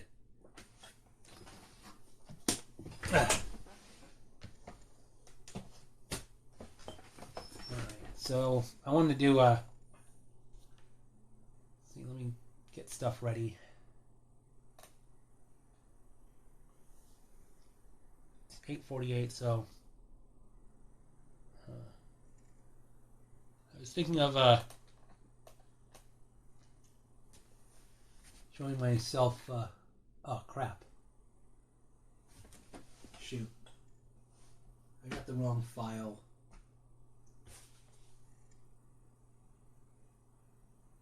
Is this the right file or not? Okay, some technical difficulties. Yeah, I was going to open a particular file, but I think it's the wrong one. I have to export something from my iPad. I was going to open it up and... I mean, I could just, like, stick the camera to watch my iPad, but would that look good at all? Okay, so my iPad is visible, but I think it'd be nicer if I just did it on my computer screen. Just a moment, let me...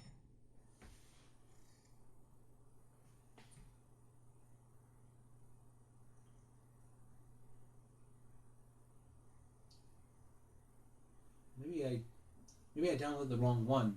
Maybe that's the problem. Yeah, because I have a...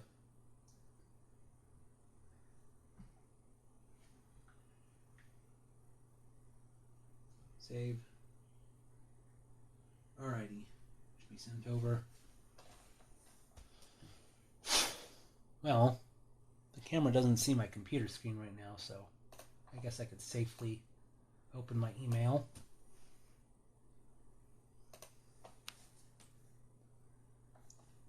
Walmart workers vanish overnight and employees... Oh, come on. Employees sounding the alarm. That sounds like... I don't know, the start of a creepypasta.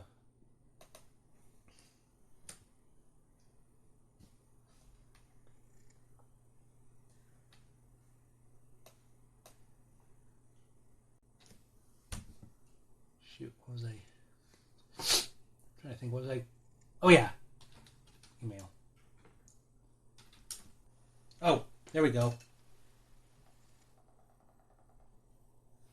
Good, I just realized the stream went out. But it doesn't matter because, I mean, this might as well just be a separate segment because I'm about to do some art stuff.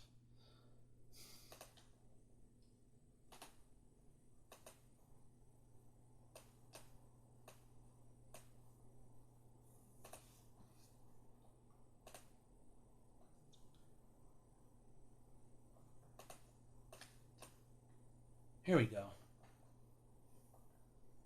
Alright, I'll shrink the camera down.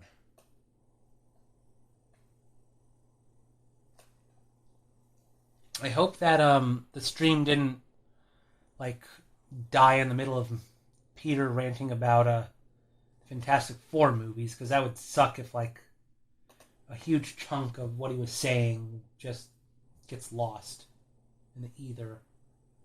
But anyway...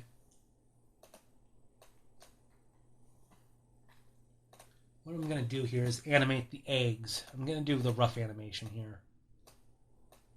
Now, if I show the frames, I might have to... Like, I drew some rough frames here of the egg spinning around. But I'm not happy with how they look. And I think the mistake I made was like I'm making it look like they're going in, kind of like going in circles, orbiting in circles like this, and not spinning around their center of gravity. So that's what I was going to fix. That's why here I have little lines going in the middle of each egg. I hadn't decided if I was going to do like a spin, have them spin for 6 frames or 8 frames. But I figured to make it easier to like turn them around. If I'm doing 6 frames, I have them turn 60 degrees each frame. Or if I'm going to do 8 frames, then 360 divided by 8. Let's see. Oh, it'd be 45 degree angles if I have them. If I do 8 frames. So I'm going to just redraw these.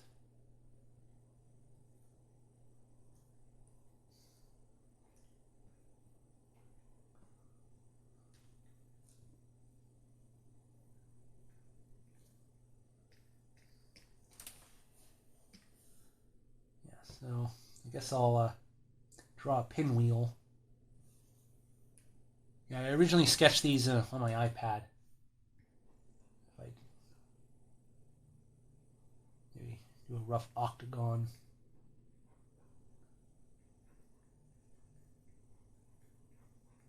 Maybe a pizza, I don't know.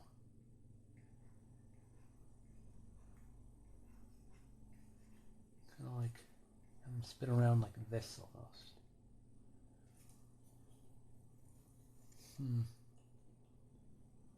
I'm not sure if I want to do 6 frames or 8 frames, because 6 frames they'll spin faster, but 8 frames it'll look a little bit slower, but it'll look smoother, depending on how I animate it. I think I'll go 8 frames just in case, and if I don't like it, then I'll just eliminate 2 frames.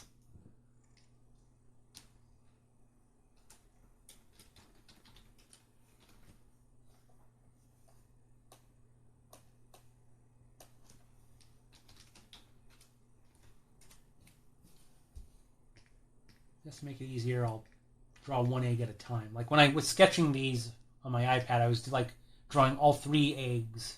But I think it'd be easier if I just did 1 at a time. Figure out how 1 egg spins and then go to the next one. So if I'm doing, draw a rough pinwheel to the side, just so that'll help me figure out like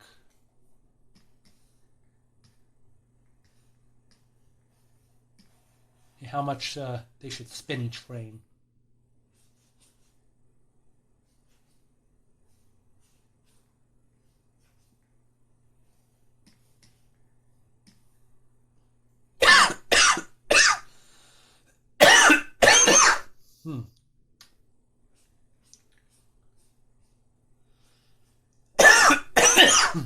Excuse me.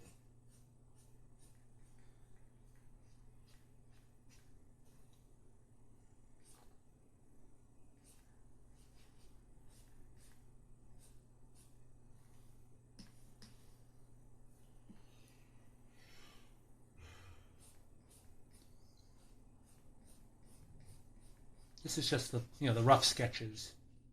I'll probably take these into GIMP when I'm done and just examine how the rough animation looks, and if I'm happy with how it looks, being redundant there, I'll take these drawings back into my iPad and draw and color them there. Yeah, the pen tool looks very different in Sketchbook Pro compared to how the lines look in Procreate. So that's why I want to keep the outlines looking consistent. Since these are just sketches, I don't care if the lines look like if they were done in Procreate or if they were done in Sketchbook Pro. Ken says he'll be right back. I'll be back. So I have. Maybe I should have put the pinwheel more in the center, because I put it to the side just so I can see what I'm doing. Maybe I'll have the egg yolk remain kind of stationary, almost, as the egg spins around.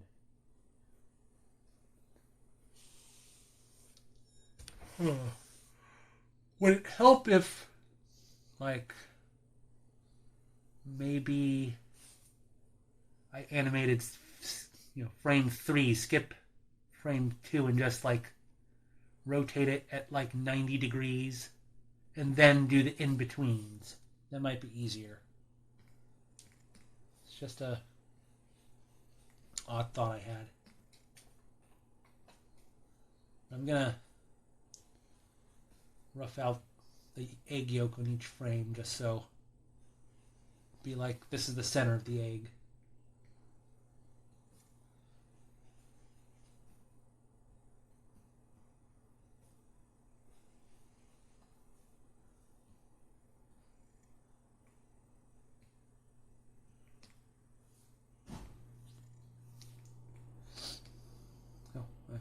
skipping.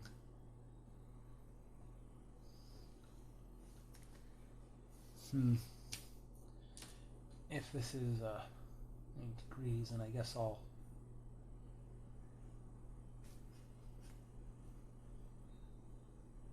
of the egg looking like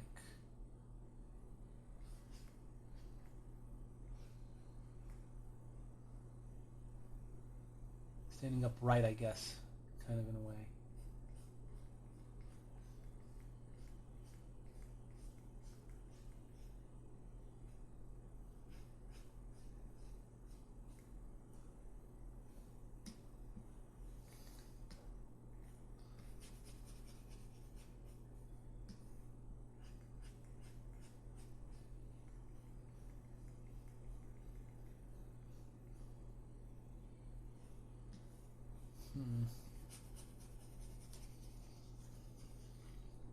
Egg looks too narrow.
So here would be upside down, I think.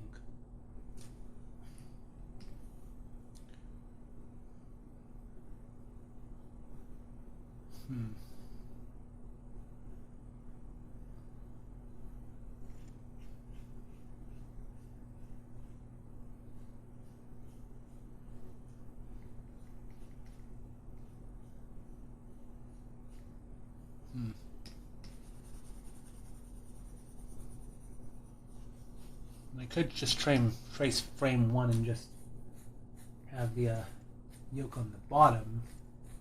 That would be a bit cheap.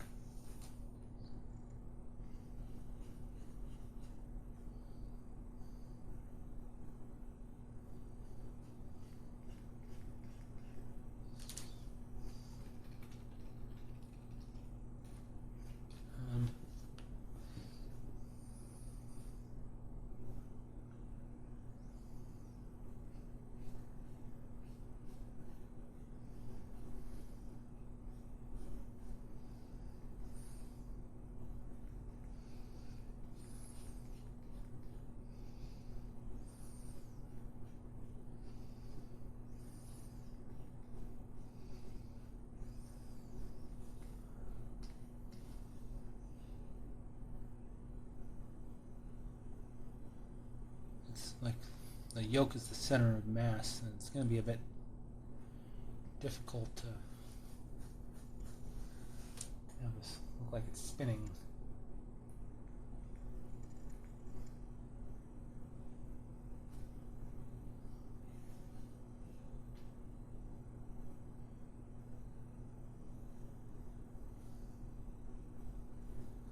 And then frame 7 would be we see behind the egg. So we wouldn't even see the yolk in frame 7.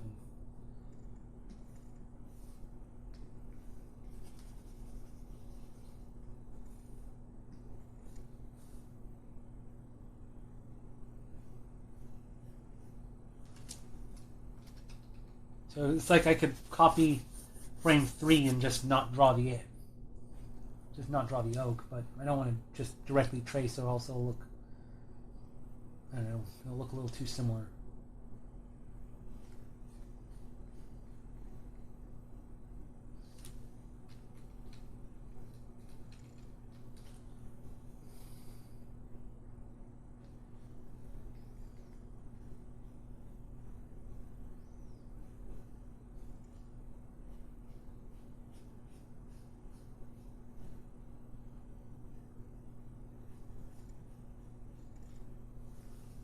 Hmm.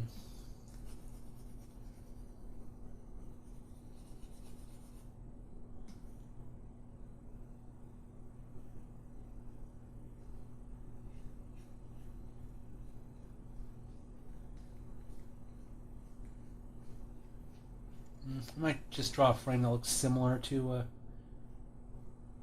frame 3, but just, again, not have the yolk be visible.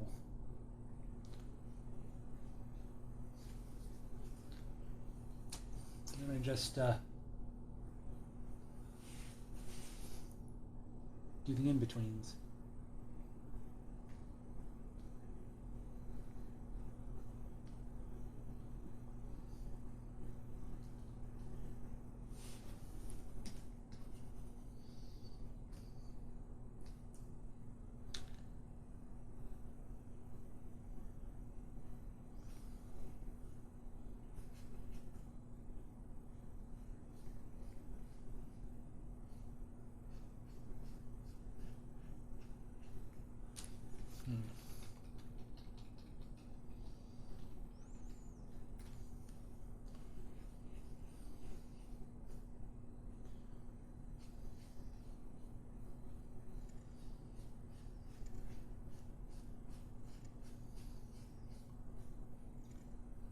One of the things I should make sure to check is make sure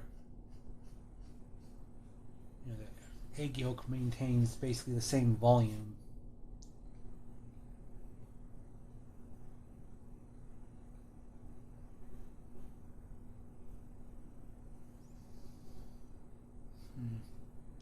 So I might have to. This is just rough animation, but I should try to figure out.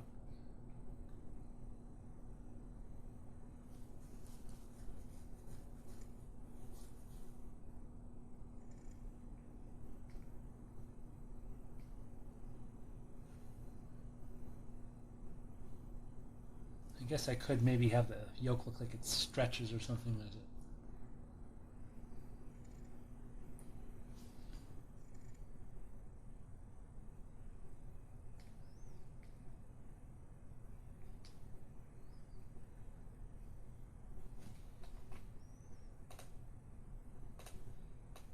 Probably do need to have sketch 1 still visible just so I can see the pinwheel.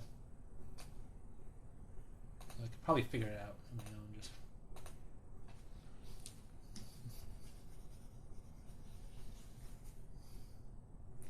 so go from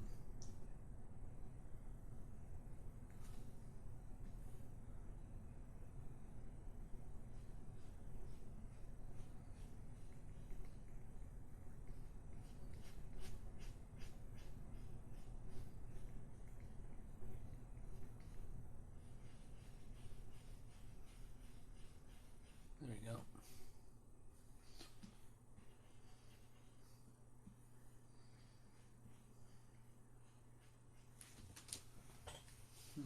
Ouch.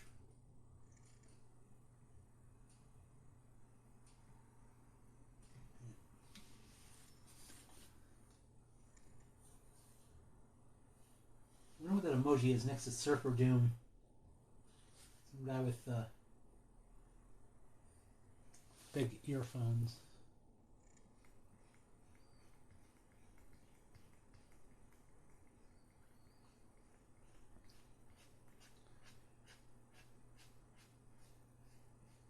Yeah, in order for Robert Downey Jr.'s version of Doctor Doom to be successful, he should embody all the few positive traits in the previous portrayals of Doom.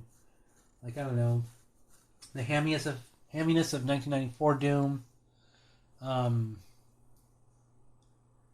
trying to think of anything positive about 2005's Doom. I don't know, the surfer qualities of, when he becomes a Doom surfer. I cannot think of any positive qualities about Crash Test Doomy from the 2015 Fantastic Four movie other than, I don't know, the one scene where Doom blows a guy's head up. That was kind of a little bit intimidating.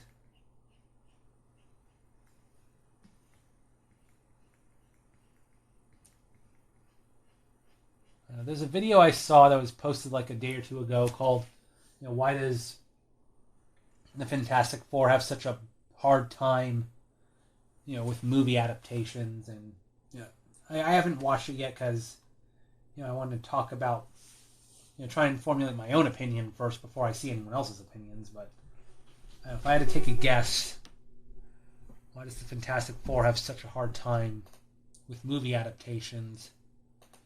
One, the whole rights situation is a mess. I mean, the 1994 movie was made just to maintain the rights. I wouldn't be surprised if, let's see, the 1983, so they had 10 years before they made the movie. Then with Fox acquired the rights, I think in Wikipedia said 1996, and they released, their first Fantastic Four movie in 2005, so that's a 10-year gap, so there's probably the rights issue. And then, then they did Silver Surfer, and then the 2015 one was done, 8 years later. And now Disney owns Fox, and all the people back then that were saying, give the rights back, let Disney make something better. If First Steps turns out to not be very good, then all those comments from 10 years ago saying, give the rights back to Disney may end up being a poison pill. I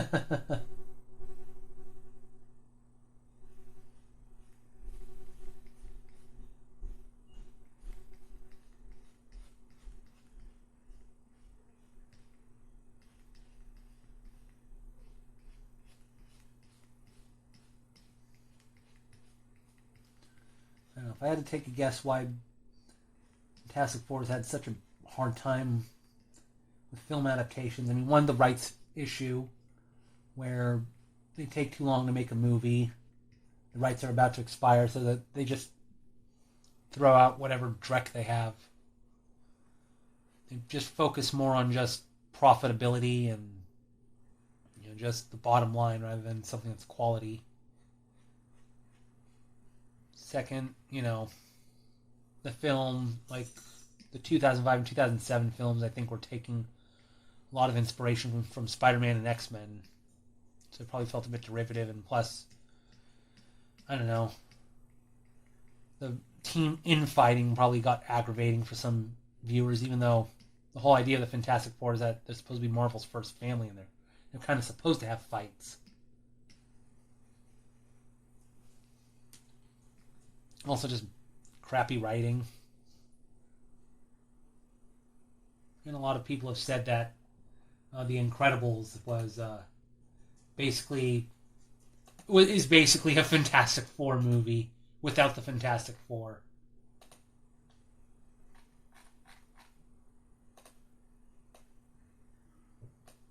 Okay.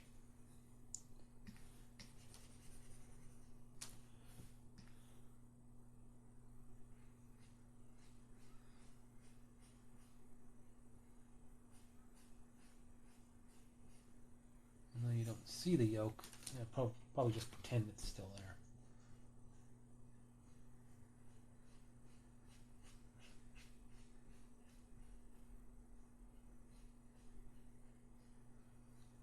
there. Okay. There, that's one egg yolk.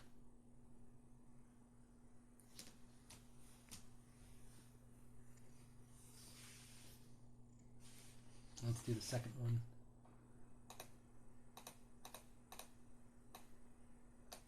And pinwheel.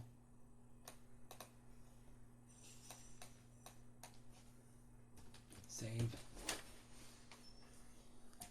I'm probably not doing a very good job animating these, like not making sure they're keeping consistent size and everything, but... Oh yeah, like I said, skip ahead. Rotate it 90 degrees. So this one's standing right up tight, so I'll just draw it upside down.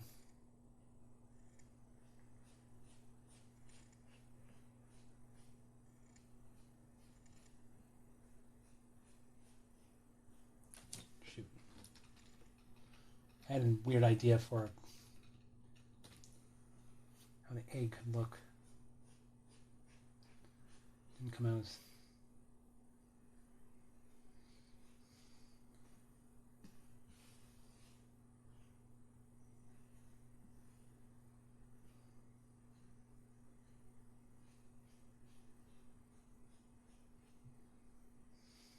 Here, I was trying to do a potato chip like shape.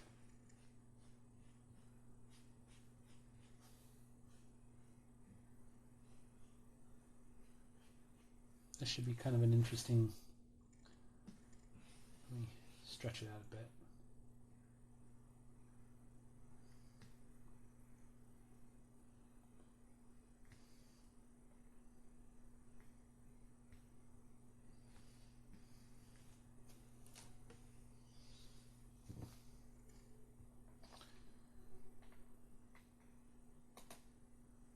I was thinking of doing something similar with the Superman movies. Like, what if I had Peter the Cat review all the Superman movies in prep for, Superman 2025? Like, that'd be Christopher Reeve's Superman, Superman 2, both the Richard Lester cut and the Richard Donner cut. So that's 3 movies. Then Superman 3, Superman 4. That would be Superman Returns, Man of Steel. Maybe I'd do Batman v Superman, but I was focusing on just the solo Superman movies.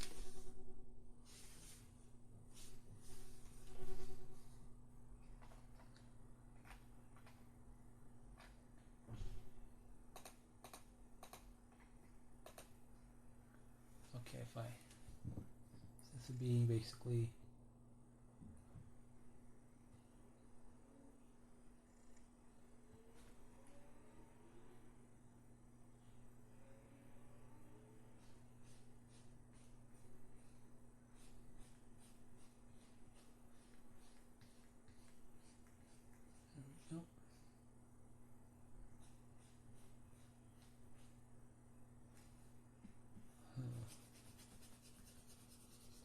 Spin this around.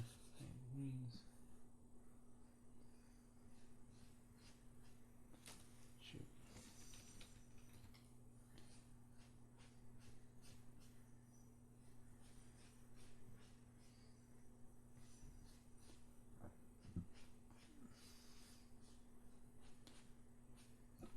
Excuse me.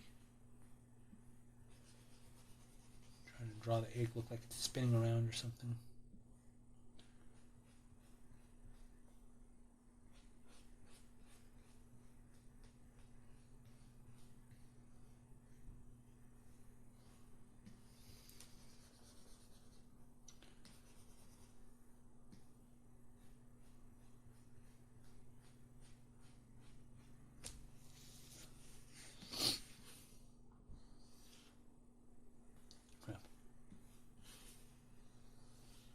Trying to have like one egg, and the egg like look like it's going one way and the other, kind of spiraling around.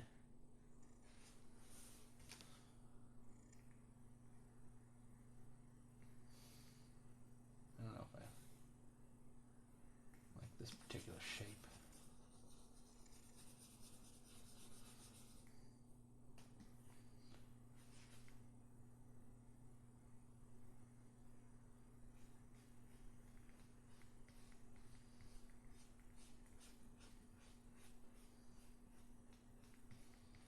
You won't see the yolk. Be on the other side.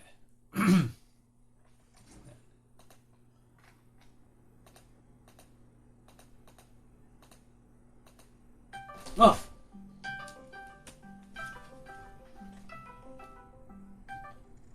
Hello, Ken. Startled me. Are you there? I don't hear you.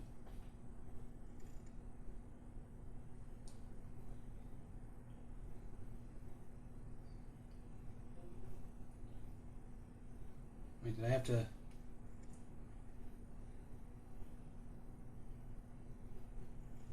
Yeah, it didn't work. What the hell? Is that a Nostalgia Critic Rabbit? Oh. Hello. Oh, how funny. One of my Discord one of my other Discord friends has It's Clobbering Time as their current header thing. And I was just talking about the Fantastic Four. Fantastic Yeah. Geez, I didn't even talk about the "It's clobbering time" catchphrase. And I don't know where that comes. I don't know where that comes from, but sometimes I say it. it's the Thing's catchphrase. Kind of like Hulk saying "Hulk smash." Oh. Like in the 1994 movie, Thing just says it 3 times, just randomly. Then in the 2005 movie, there's actually an unauthorized Hulk Thing toy made that Johnny shows off that says "It's clobbering time" in a squeaky voice, and Thing hates it. And then I think he says it for real, like beating up Doctor Doom. And then the 2015 movie is the one where it's really weird, where you get a flashback to Ben Grimm's youth, where his older brother is abusive, and while beating him up, he says "It's clobbering time," and then the Thing repeats this, beating up when he defeats Doctor Doom at the end of the film, and so it's really weird that the 2015 movie makes "It's clobbering time" like something that was said to Ben in an abusive environment, which is really weird. And then for whatever reason, he repeats what his brother told him. Like, it's just one of those things that makes the 2015 movie just so bizarre.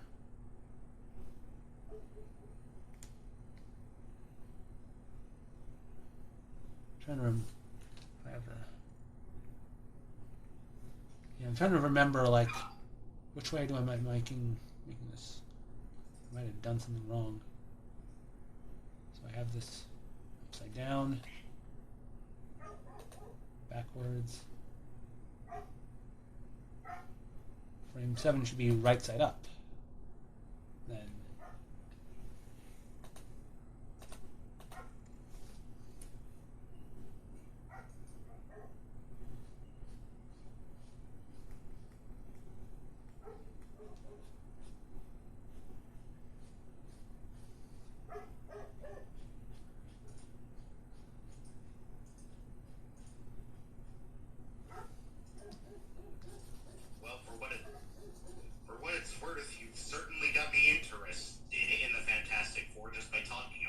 oh. Even though I'm realistically never going to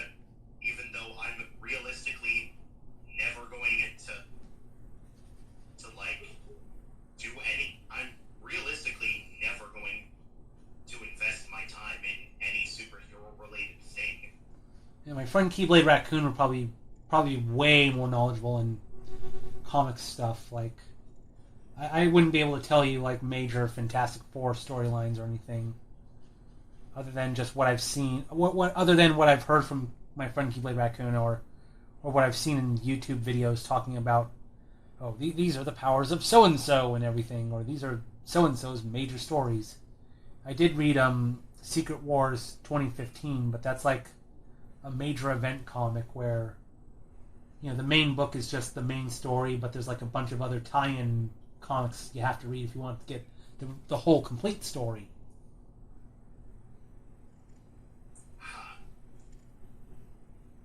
Okay, let me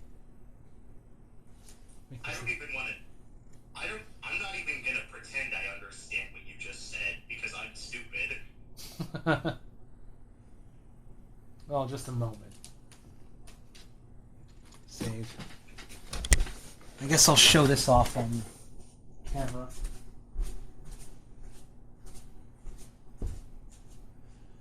Let's see.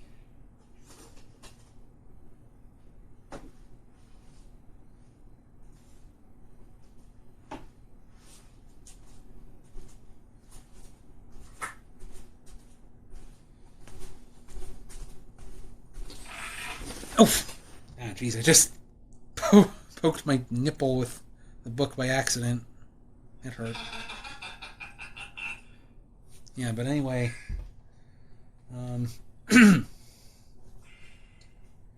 Shoot. There's my mouse. Yeah, delicious fried eggs.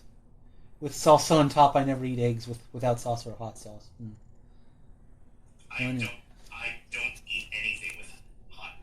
The only thing I eat with salsa are corn chips. Yeah. 1984 Secret Wars, which was like, what, 12 issues? And then there's the 2015 storyline, Secret Wars, which a bit confusing. It's a completely different story, but it has the same name. But this has a variant of Reed Richards fighting God Emperor Doom, where, long story short, Doctor Doom does some shenanigans to basically become the god of the Marvel Universe. And it's supposed to be a crossover between the main 616 universe and the Ultimate Universe. And I know that to somebody who's never studied Marvel Comics, that probably just sounds completely alien to you. You probably don't know what I'm talking about. Just know that there's multiple universes in Marvel Comics, just like in the movies.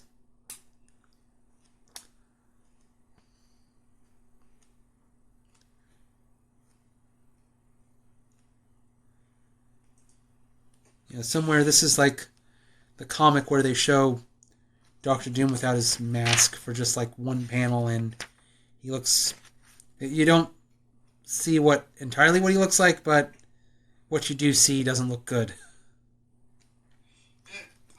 Horrendous as intended. Yeah.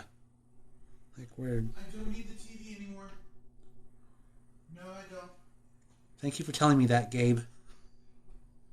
Gabe was actually talking to Dad, not me. It's just, he talks so loudly it'll probably be picked up by my camera.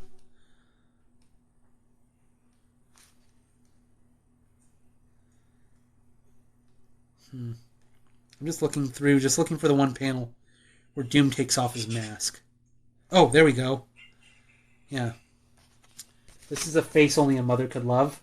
Hopefully the Twitch does not censor what I'm showing here.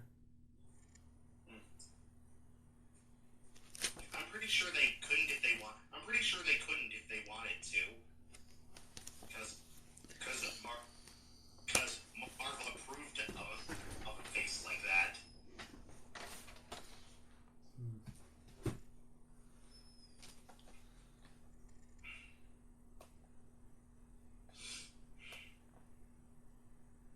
Yeah, now you see why he always wears the helmet. Honestly, if my face looked worse than it already, if my face looked worse than it already was, I'd put on a mask too. But I'm moderate. But instead, I'm moderately ugly instead of horrendously ugly. I am the least conventionally attractive person in the entire world.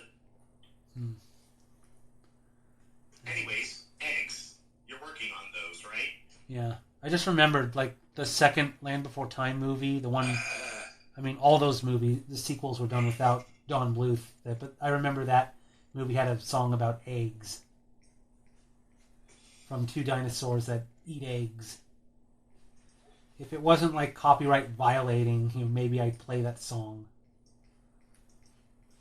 You could always sing. You could always sing it yourself. I don't remember the that lyrics. doesn't reach copyright. Oh. And I'm not a very good singer. I don't know why the Land Before Time has so many sequels. In fact, let me look up how many there are. There's, I believe, 14. Plus a short-lived TV show. Why that one particular Don Bluth movie, I'm not sure. I think I've seen the TV show. Excuse you. I don't know what's going on with me. I just don't drink a lot of soda. Which I definitely did. Let's see here. Yeah, there's always get a little nervous when I hear a bang at night. Sound like a firecracker. The most recent Land Before Time was in 2016. Huh. And it was the 14th one.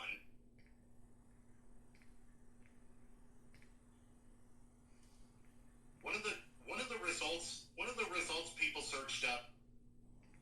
One of the results people searched up is, will there be a Land Before Time 15? God, I hope not.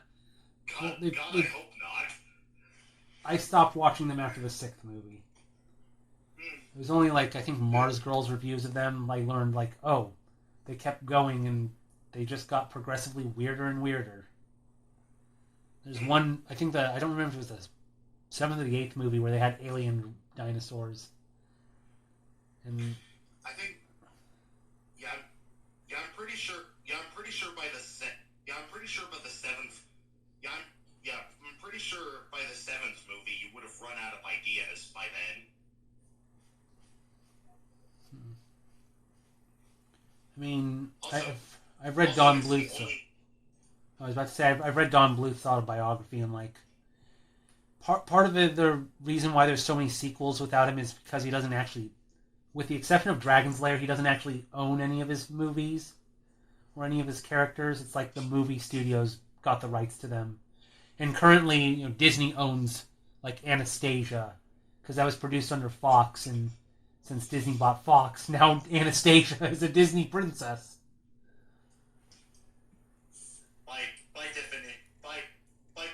By certain peripherals, yes.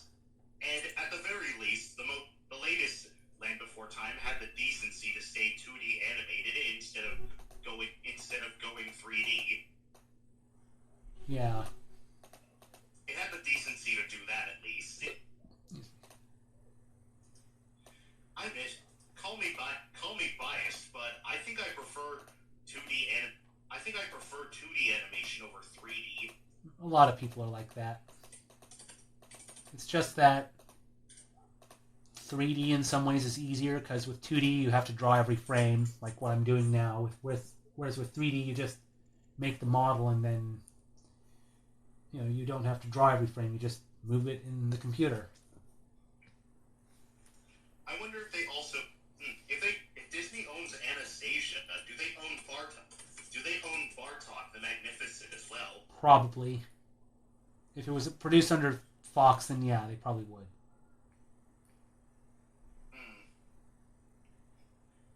Which is interesting because Don Bluth directed a stage play version of Anastasia. So I don't know if he would have had to have negotiated with Disney to do it or something. I guess that could be a question someone asks him at a convention if he's still doing those.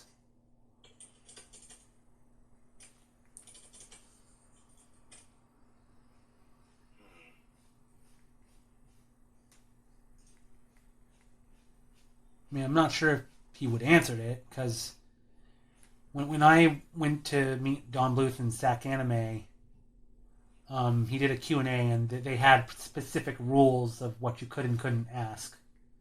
Like, the writer's strike was going on at the time, so you couldn't ask any questions about the writer's strike, which is funny because one of the answers Don Bluth gave was talking about the Disney strikes back in the 40s. And of course, you can't ask anything philosophical or religious. You can't ask anything political. You couldn't ask anything about romantic advice. So there's an idea for like a skit or something where, I don't know, Don Bluth goes to a convention and someone asks him inappropriate questions about relationship advice or something. And instead of asking him questions about his movies.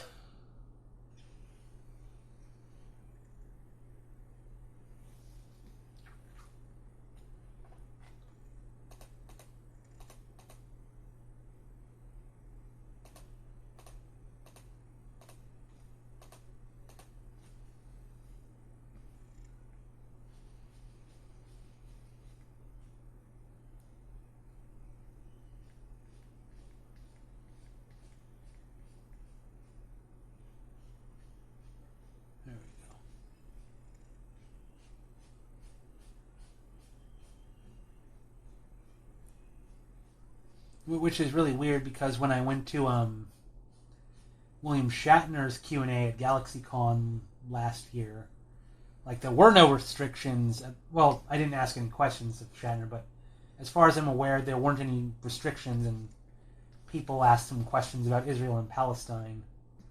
And I'm trying to remember. I don't remember there being any restrictions on questions when I went to Tom Fawn's Q&A at Fanime earlier this year, but it's like the crowd that Tom Fawn had was much smaller than what Don Bluth and William Shatner had, so I guess there wasn't as much of a worry of someone asking some Digimon actors, like, I don't know, inappropriate questions, like, Tom Fawn, what's your advice on, hooking up with girls or something? Can you tell me how you hooked up with your wife?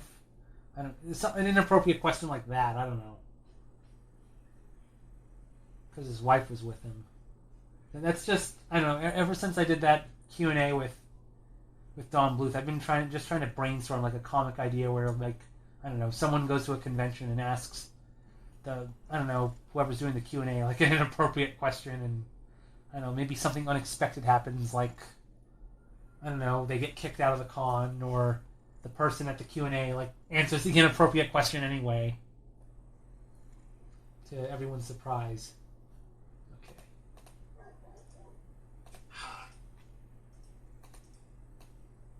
Somewhere I wrote down, like, all the particular rules they had.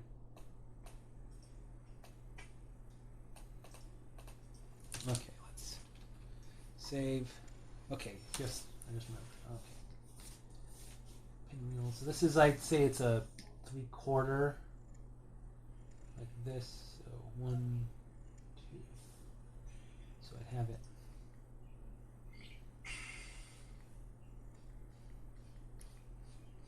Almost the opposite way.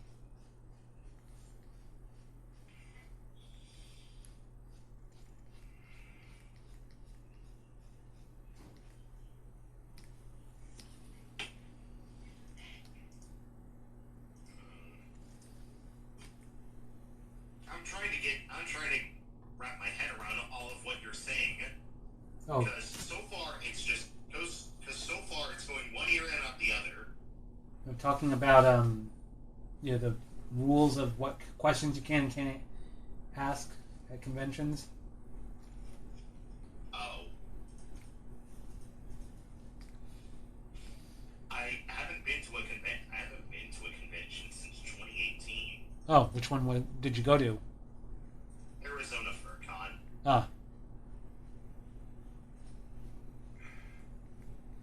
If I recall correctly... I don't have a learner's permit, let alone a driver's license. Oh. But it's in Phoenix, specifically Mesa. If I remember correctly, I think Don Bluth lives in Arizona right now, so I don't know. What are the chances that he decides to make a surprise appearance at a furry con? I have no. Well, it is hosted in the Mesa Convention Center, so maybe.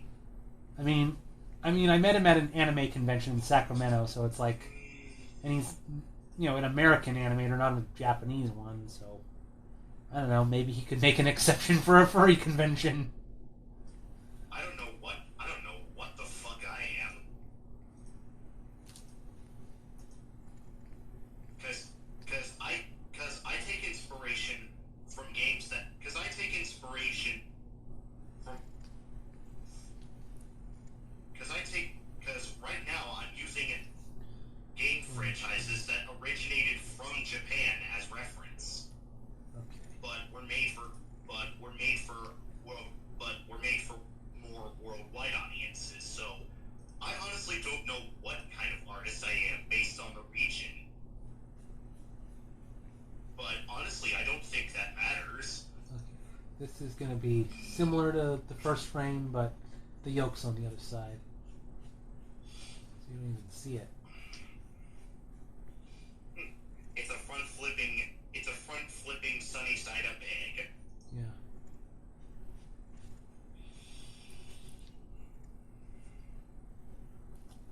Okay, so frame 1. Like that.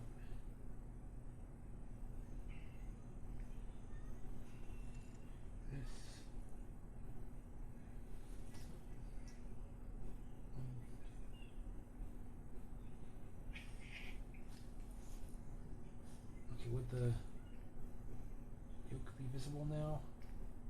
I'm trying to figure out.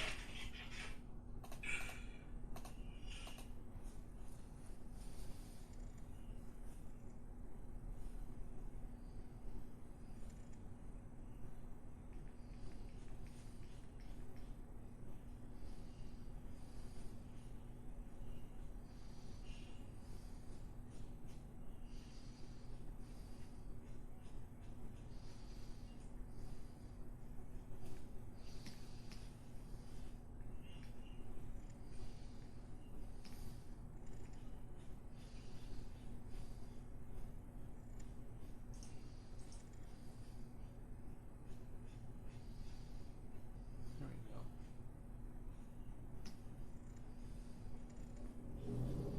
go. I hate it when someone goes in the fan when I'm on stream. One of the bathroom fans. Okay, this is just to help me.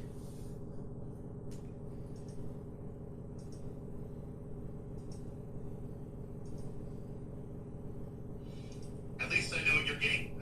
At least I know you're getting in. At least I know your interest in committing to this whole animation stuff. Meanwhile, I haven't even started yet, and I don't think I am and I don't think I'm gonna be for a while. I mean, the animation takes a lot of patience. I mean, I haven't done a lot of animations myself.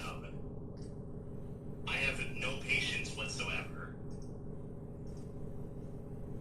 I'm kind of having a hard time like figuring out what angle the egg yolk should be, so I guess I'll just do straightforward instead of skipping every 2 frames.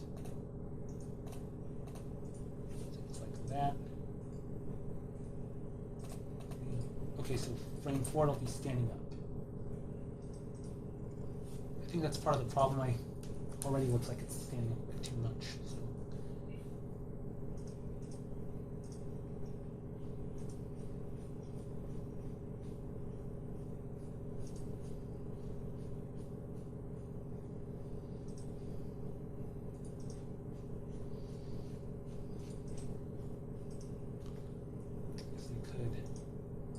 Very slightly rotate it. This. And frame 4. Shrink it down just a little bit. So it's consistent size wise.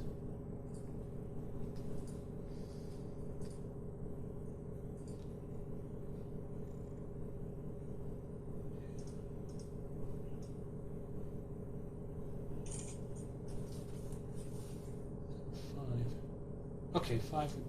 It's okay. There it is. Rotate it a little bit.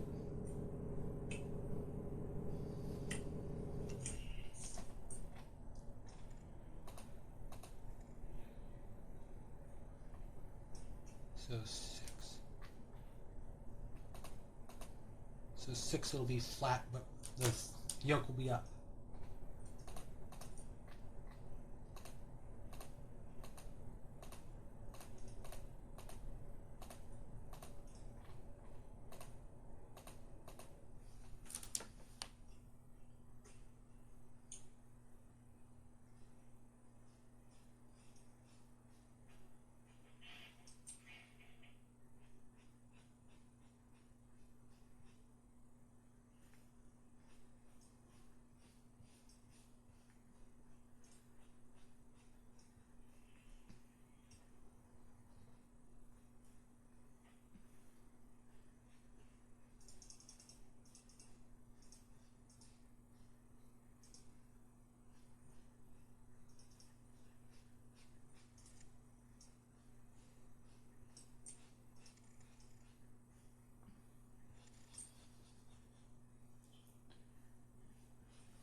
So now I have it moving over like this.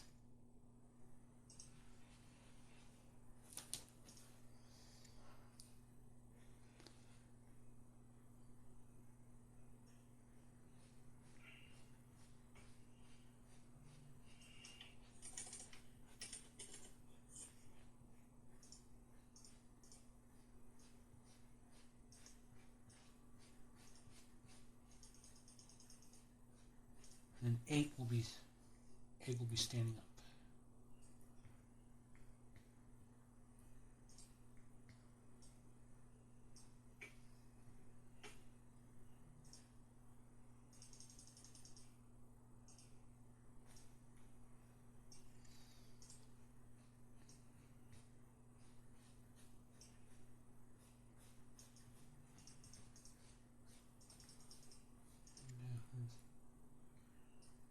There's frame 4.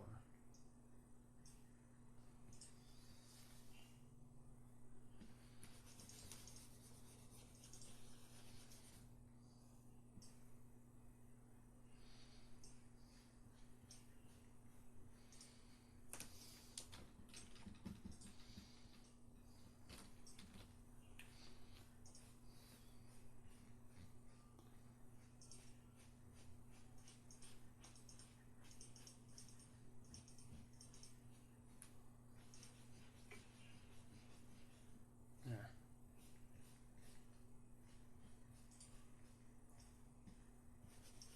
That's frame 8.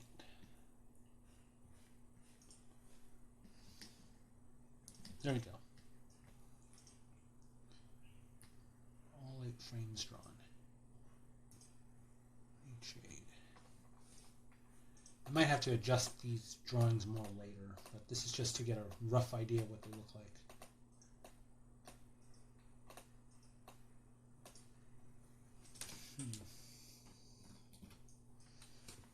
But having these little grids, these little pinwheels to help me figure out how to make them spin is really useful. Yeah, because making them rotate. Making them rotate 90 I forgot. degrees. Because rotating one frame.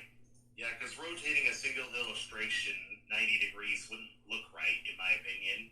Yeah, I forgot. I still had my little stream preview image here and open in GIMP.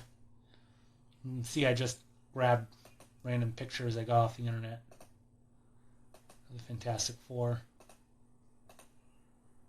Fantastic Four and Domino flipping eggs.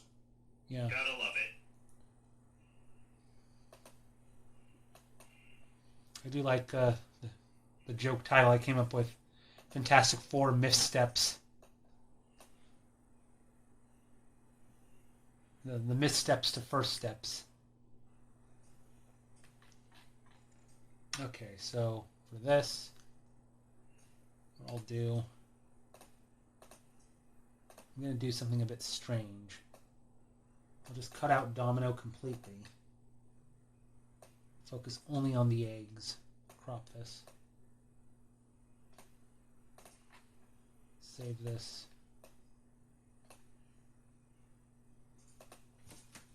I'll just say Domino, egg, spin, work in progress.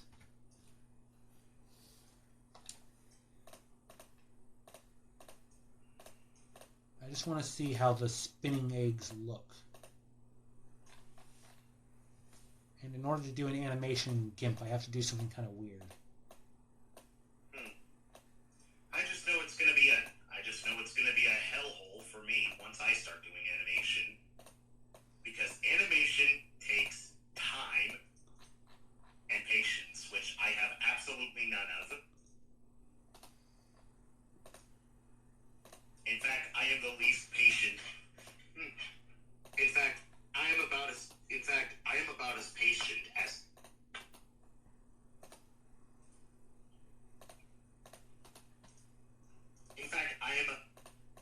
I'm about as patient as a puppy waiting to be petted. I know what makes that's any like. sense. I own dogs. My family owns dogs. I know what that's like.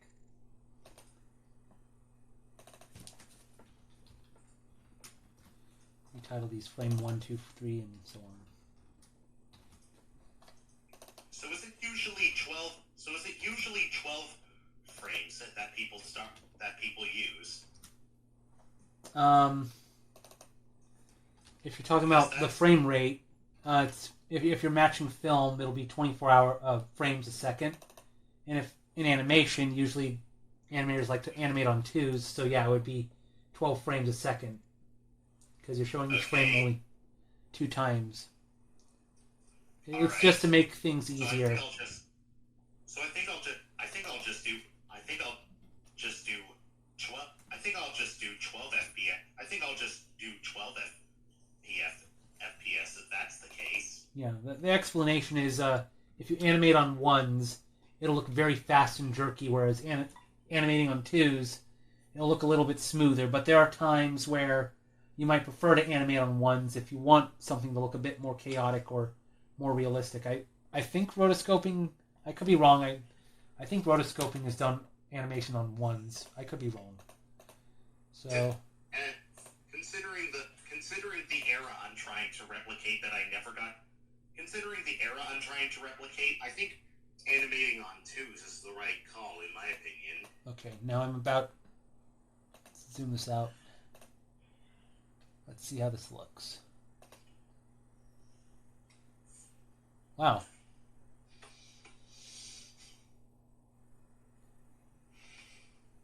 Oh, it doesn't look too bad. You're right, it doesn't. There are probably some adjustments I can make here and there. Like making sure some eggs aren't like jerky or anything. Making sure the yolk stays, this yolk size stays consistent. Like I think there's a bit of jerkiness with the yolk on the top egg spinning around, but the one on the bottom I think looks okay. The one in the middle looks alright also.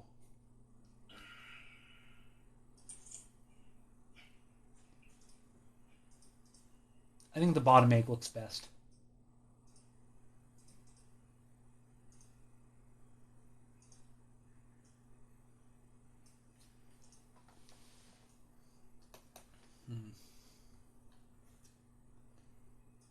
So yeah, that's my...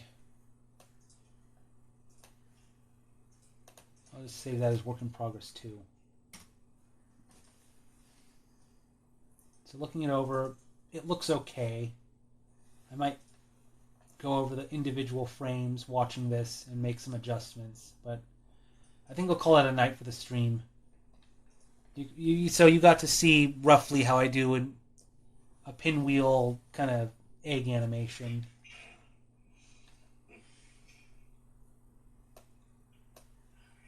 Yeah. I think when I start doing animation, I'm gonna do it frame by frame. There's a couple different techniques.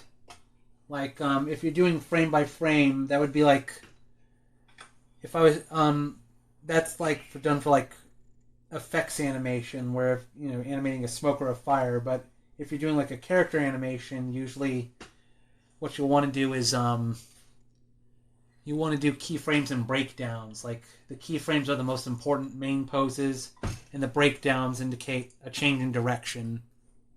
I thought that's what drawing frame by frame meant. Oh, okay, my bad. I thought you meant I think it's called straightforward animation, where you bypass keyframes and breakdowns and just animate that way.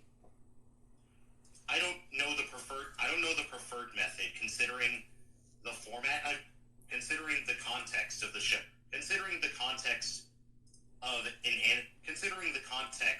what I'm trying to achieve. Yeah, I may not be remembering all the animation terminology. I'd have to crack open Illusion of Life for it. I don't even remember breakfast. Yeah, I should probably call it a night. So yeah, sooner or later I'll get that this be right back screen done, so I don't have to keep going back to the opening stream animation. So here we go. Here's the end card. Thank you for watching. Gracias por la visita. Yeah, follow me on DeviantArt Weasel, Twitter / well, maybe don't, because that website continues to spiral down. I don't know why I keep telling people to follow my Twitter. It's just that there's a lot of furries that haven't moved off of there yet. Blue Sky, I'm more active on there. Instagram, YouTube, Tumblr. You know, buy my stuff on Cafe Press. I'm for Shinku on Fur Affinity. I can't think of any other websites that I should list. Divine Intervention. Yeah. So thank you everyone for watching, and Peter also says thank you for listening to his rambling about the Fantastic Four movies. Even though I've gotten almost none of it. I mean, it's fine. I mean, I find that it's kind of interesting to listen to like Pokemon fans review the Pokemon movies, but then you listen to the nostalgia critic who wasn't a Pokemon fan review the Pokemon movies, and it's like sometimes it's kind of interesting to hear an outsider perspective on these things. It's why I like showing the Garfield movies to some of my non-Garfield friends just to see what they think. And I am a non-DC / non-Marvel person. Yeah, so it might be interesting to sometimes hear non-comic fans say what they think about comic book movies, because I've got one friend that's not into comic book movies, and whenever I tell him about, I made that friend watch the 1994 Fantastic Four movie over the weekend, and he was kind of like, Dan, this is weird shit. And it's like, I'm not going to be... I'm not going to be offended if... Yeah, I wouldn't be offended if he said he hated the Fantastic Four movie. Like, I didn't care whether he liked or hated them. I just want to know, how does a person that isn't a comic book nerd react to these things? He probably... Divine Intervention. I mean, he wouldn't know jack shit about the Avengers or the Justice League or anything. He might recognize Batman, and that's it. So anyway, I should wrap up. Thank you everyone for watching. Say goodbye once again, Ken. Goodbye. Yeah. But also, I'm now craving eggs, thanks to you drawing them. Yeah. And maybe I should share that Land Before Time Eggs song in chat. Let's see. Is it even on YouTube? I'll share that, and then I'll... And I don't know if you've read my chat messages, but I've got some good news. I finally got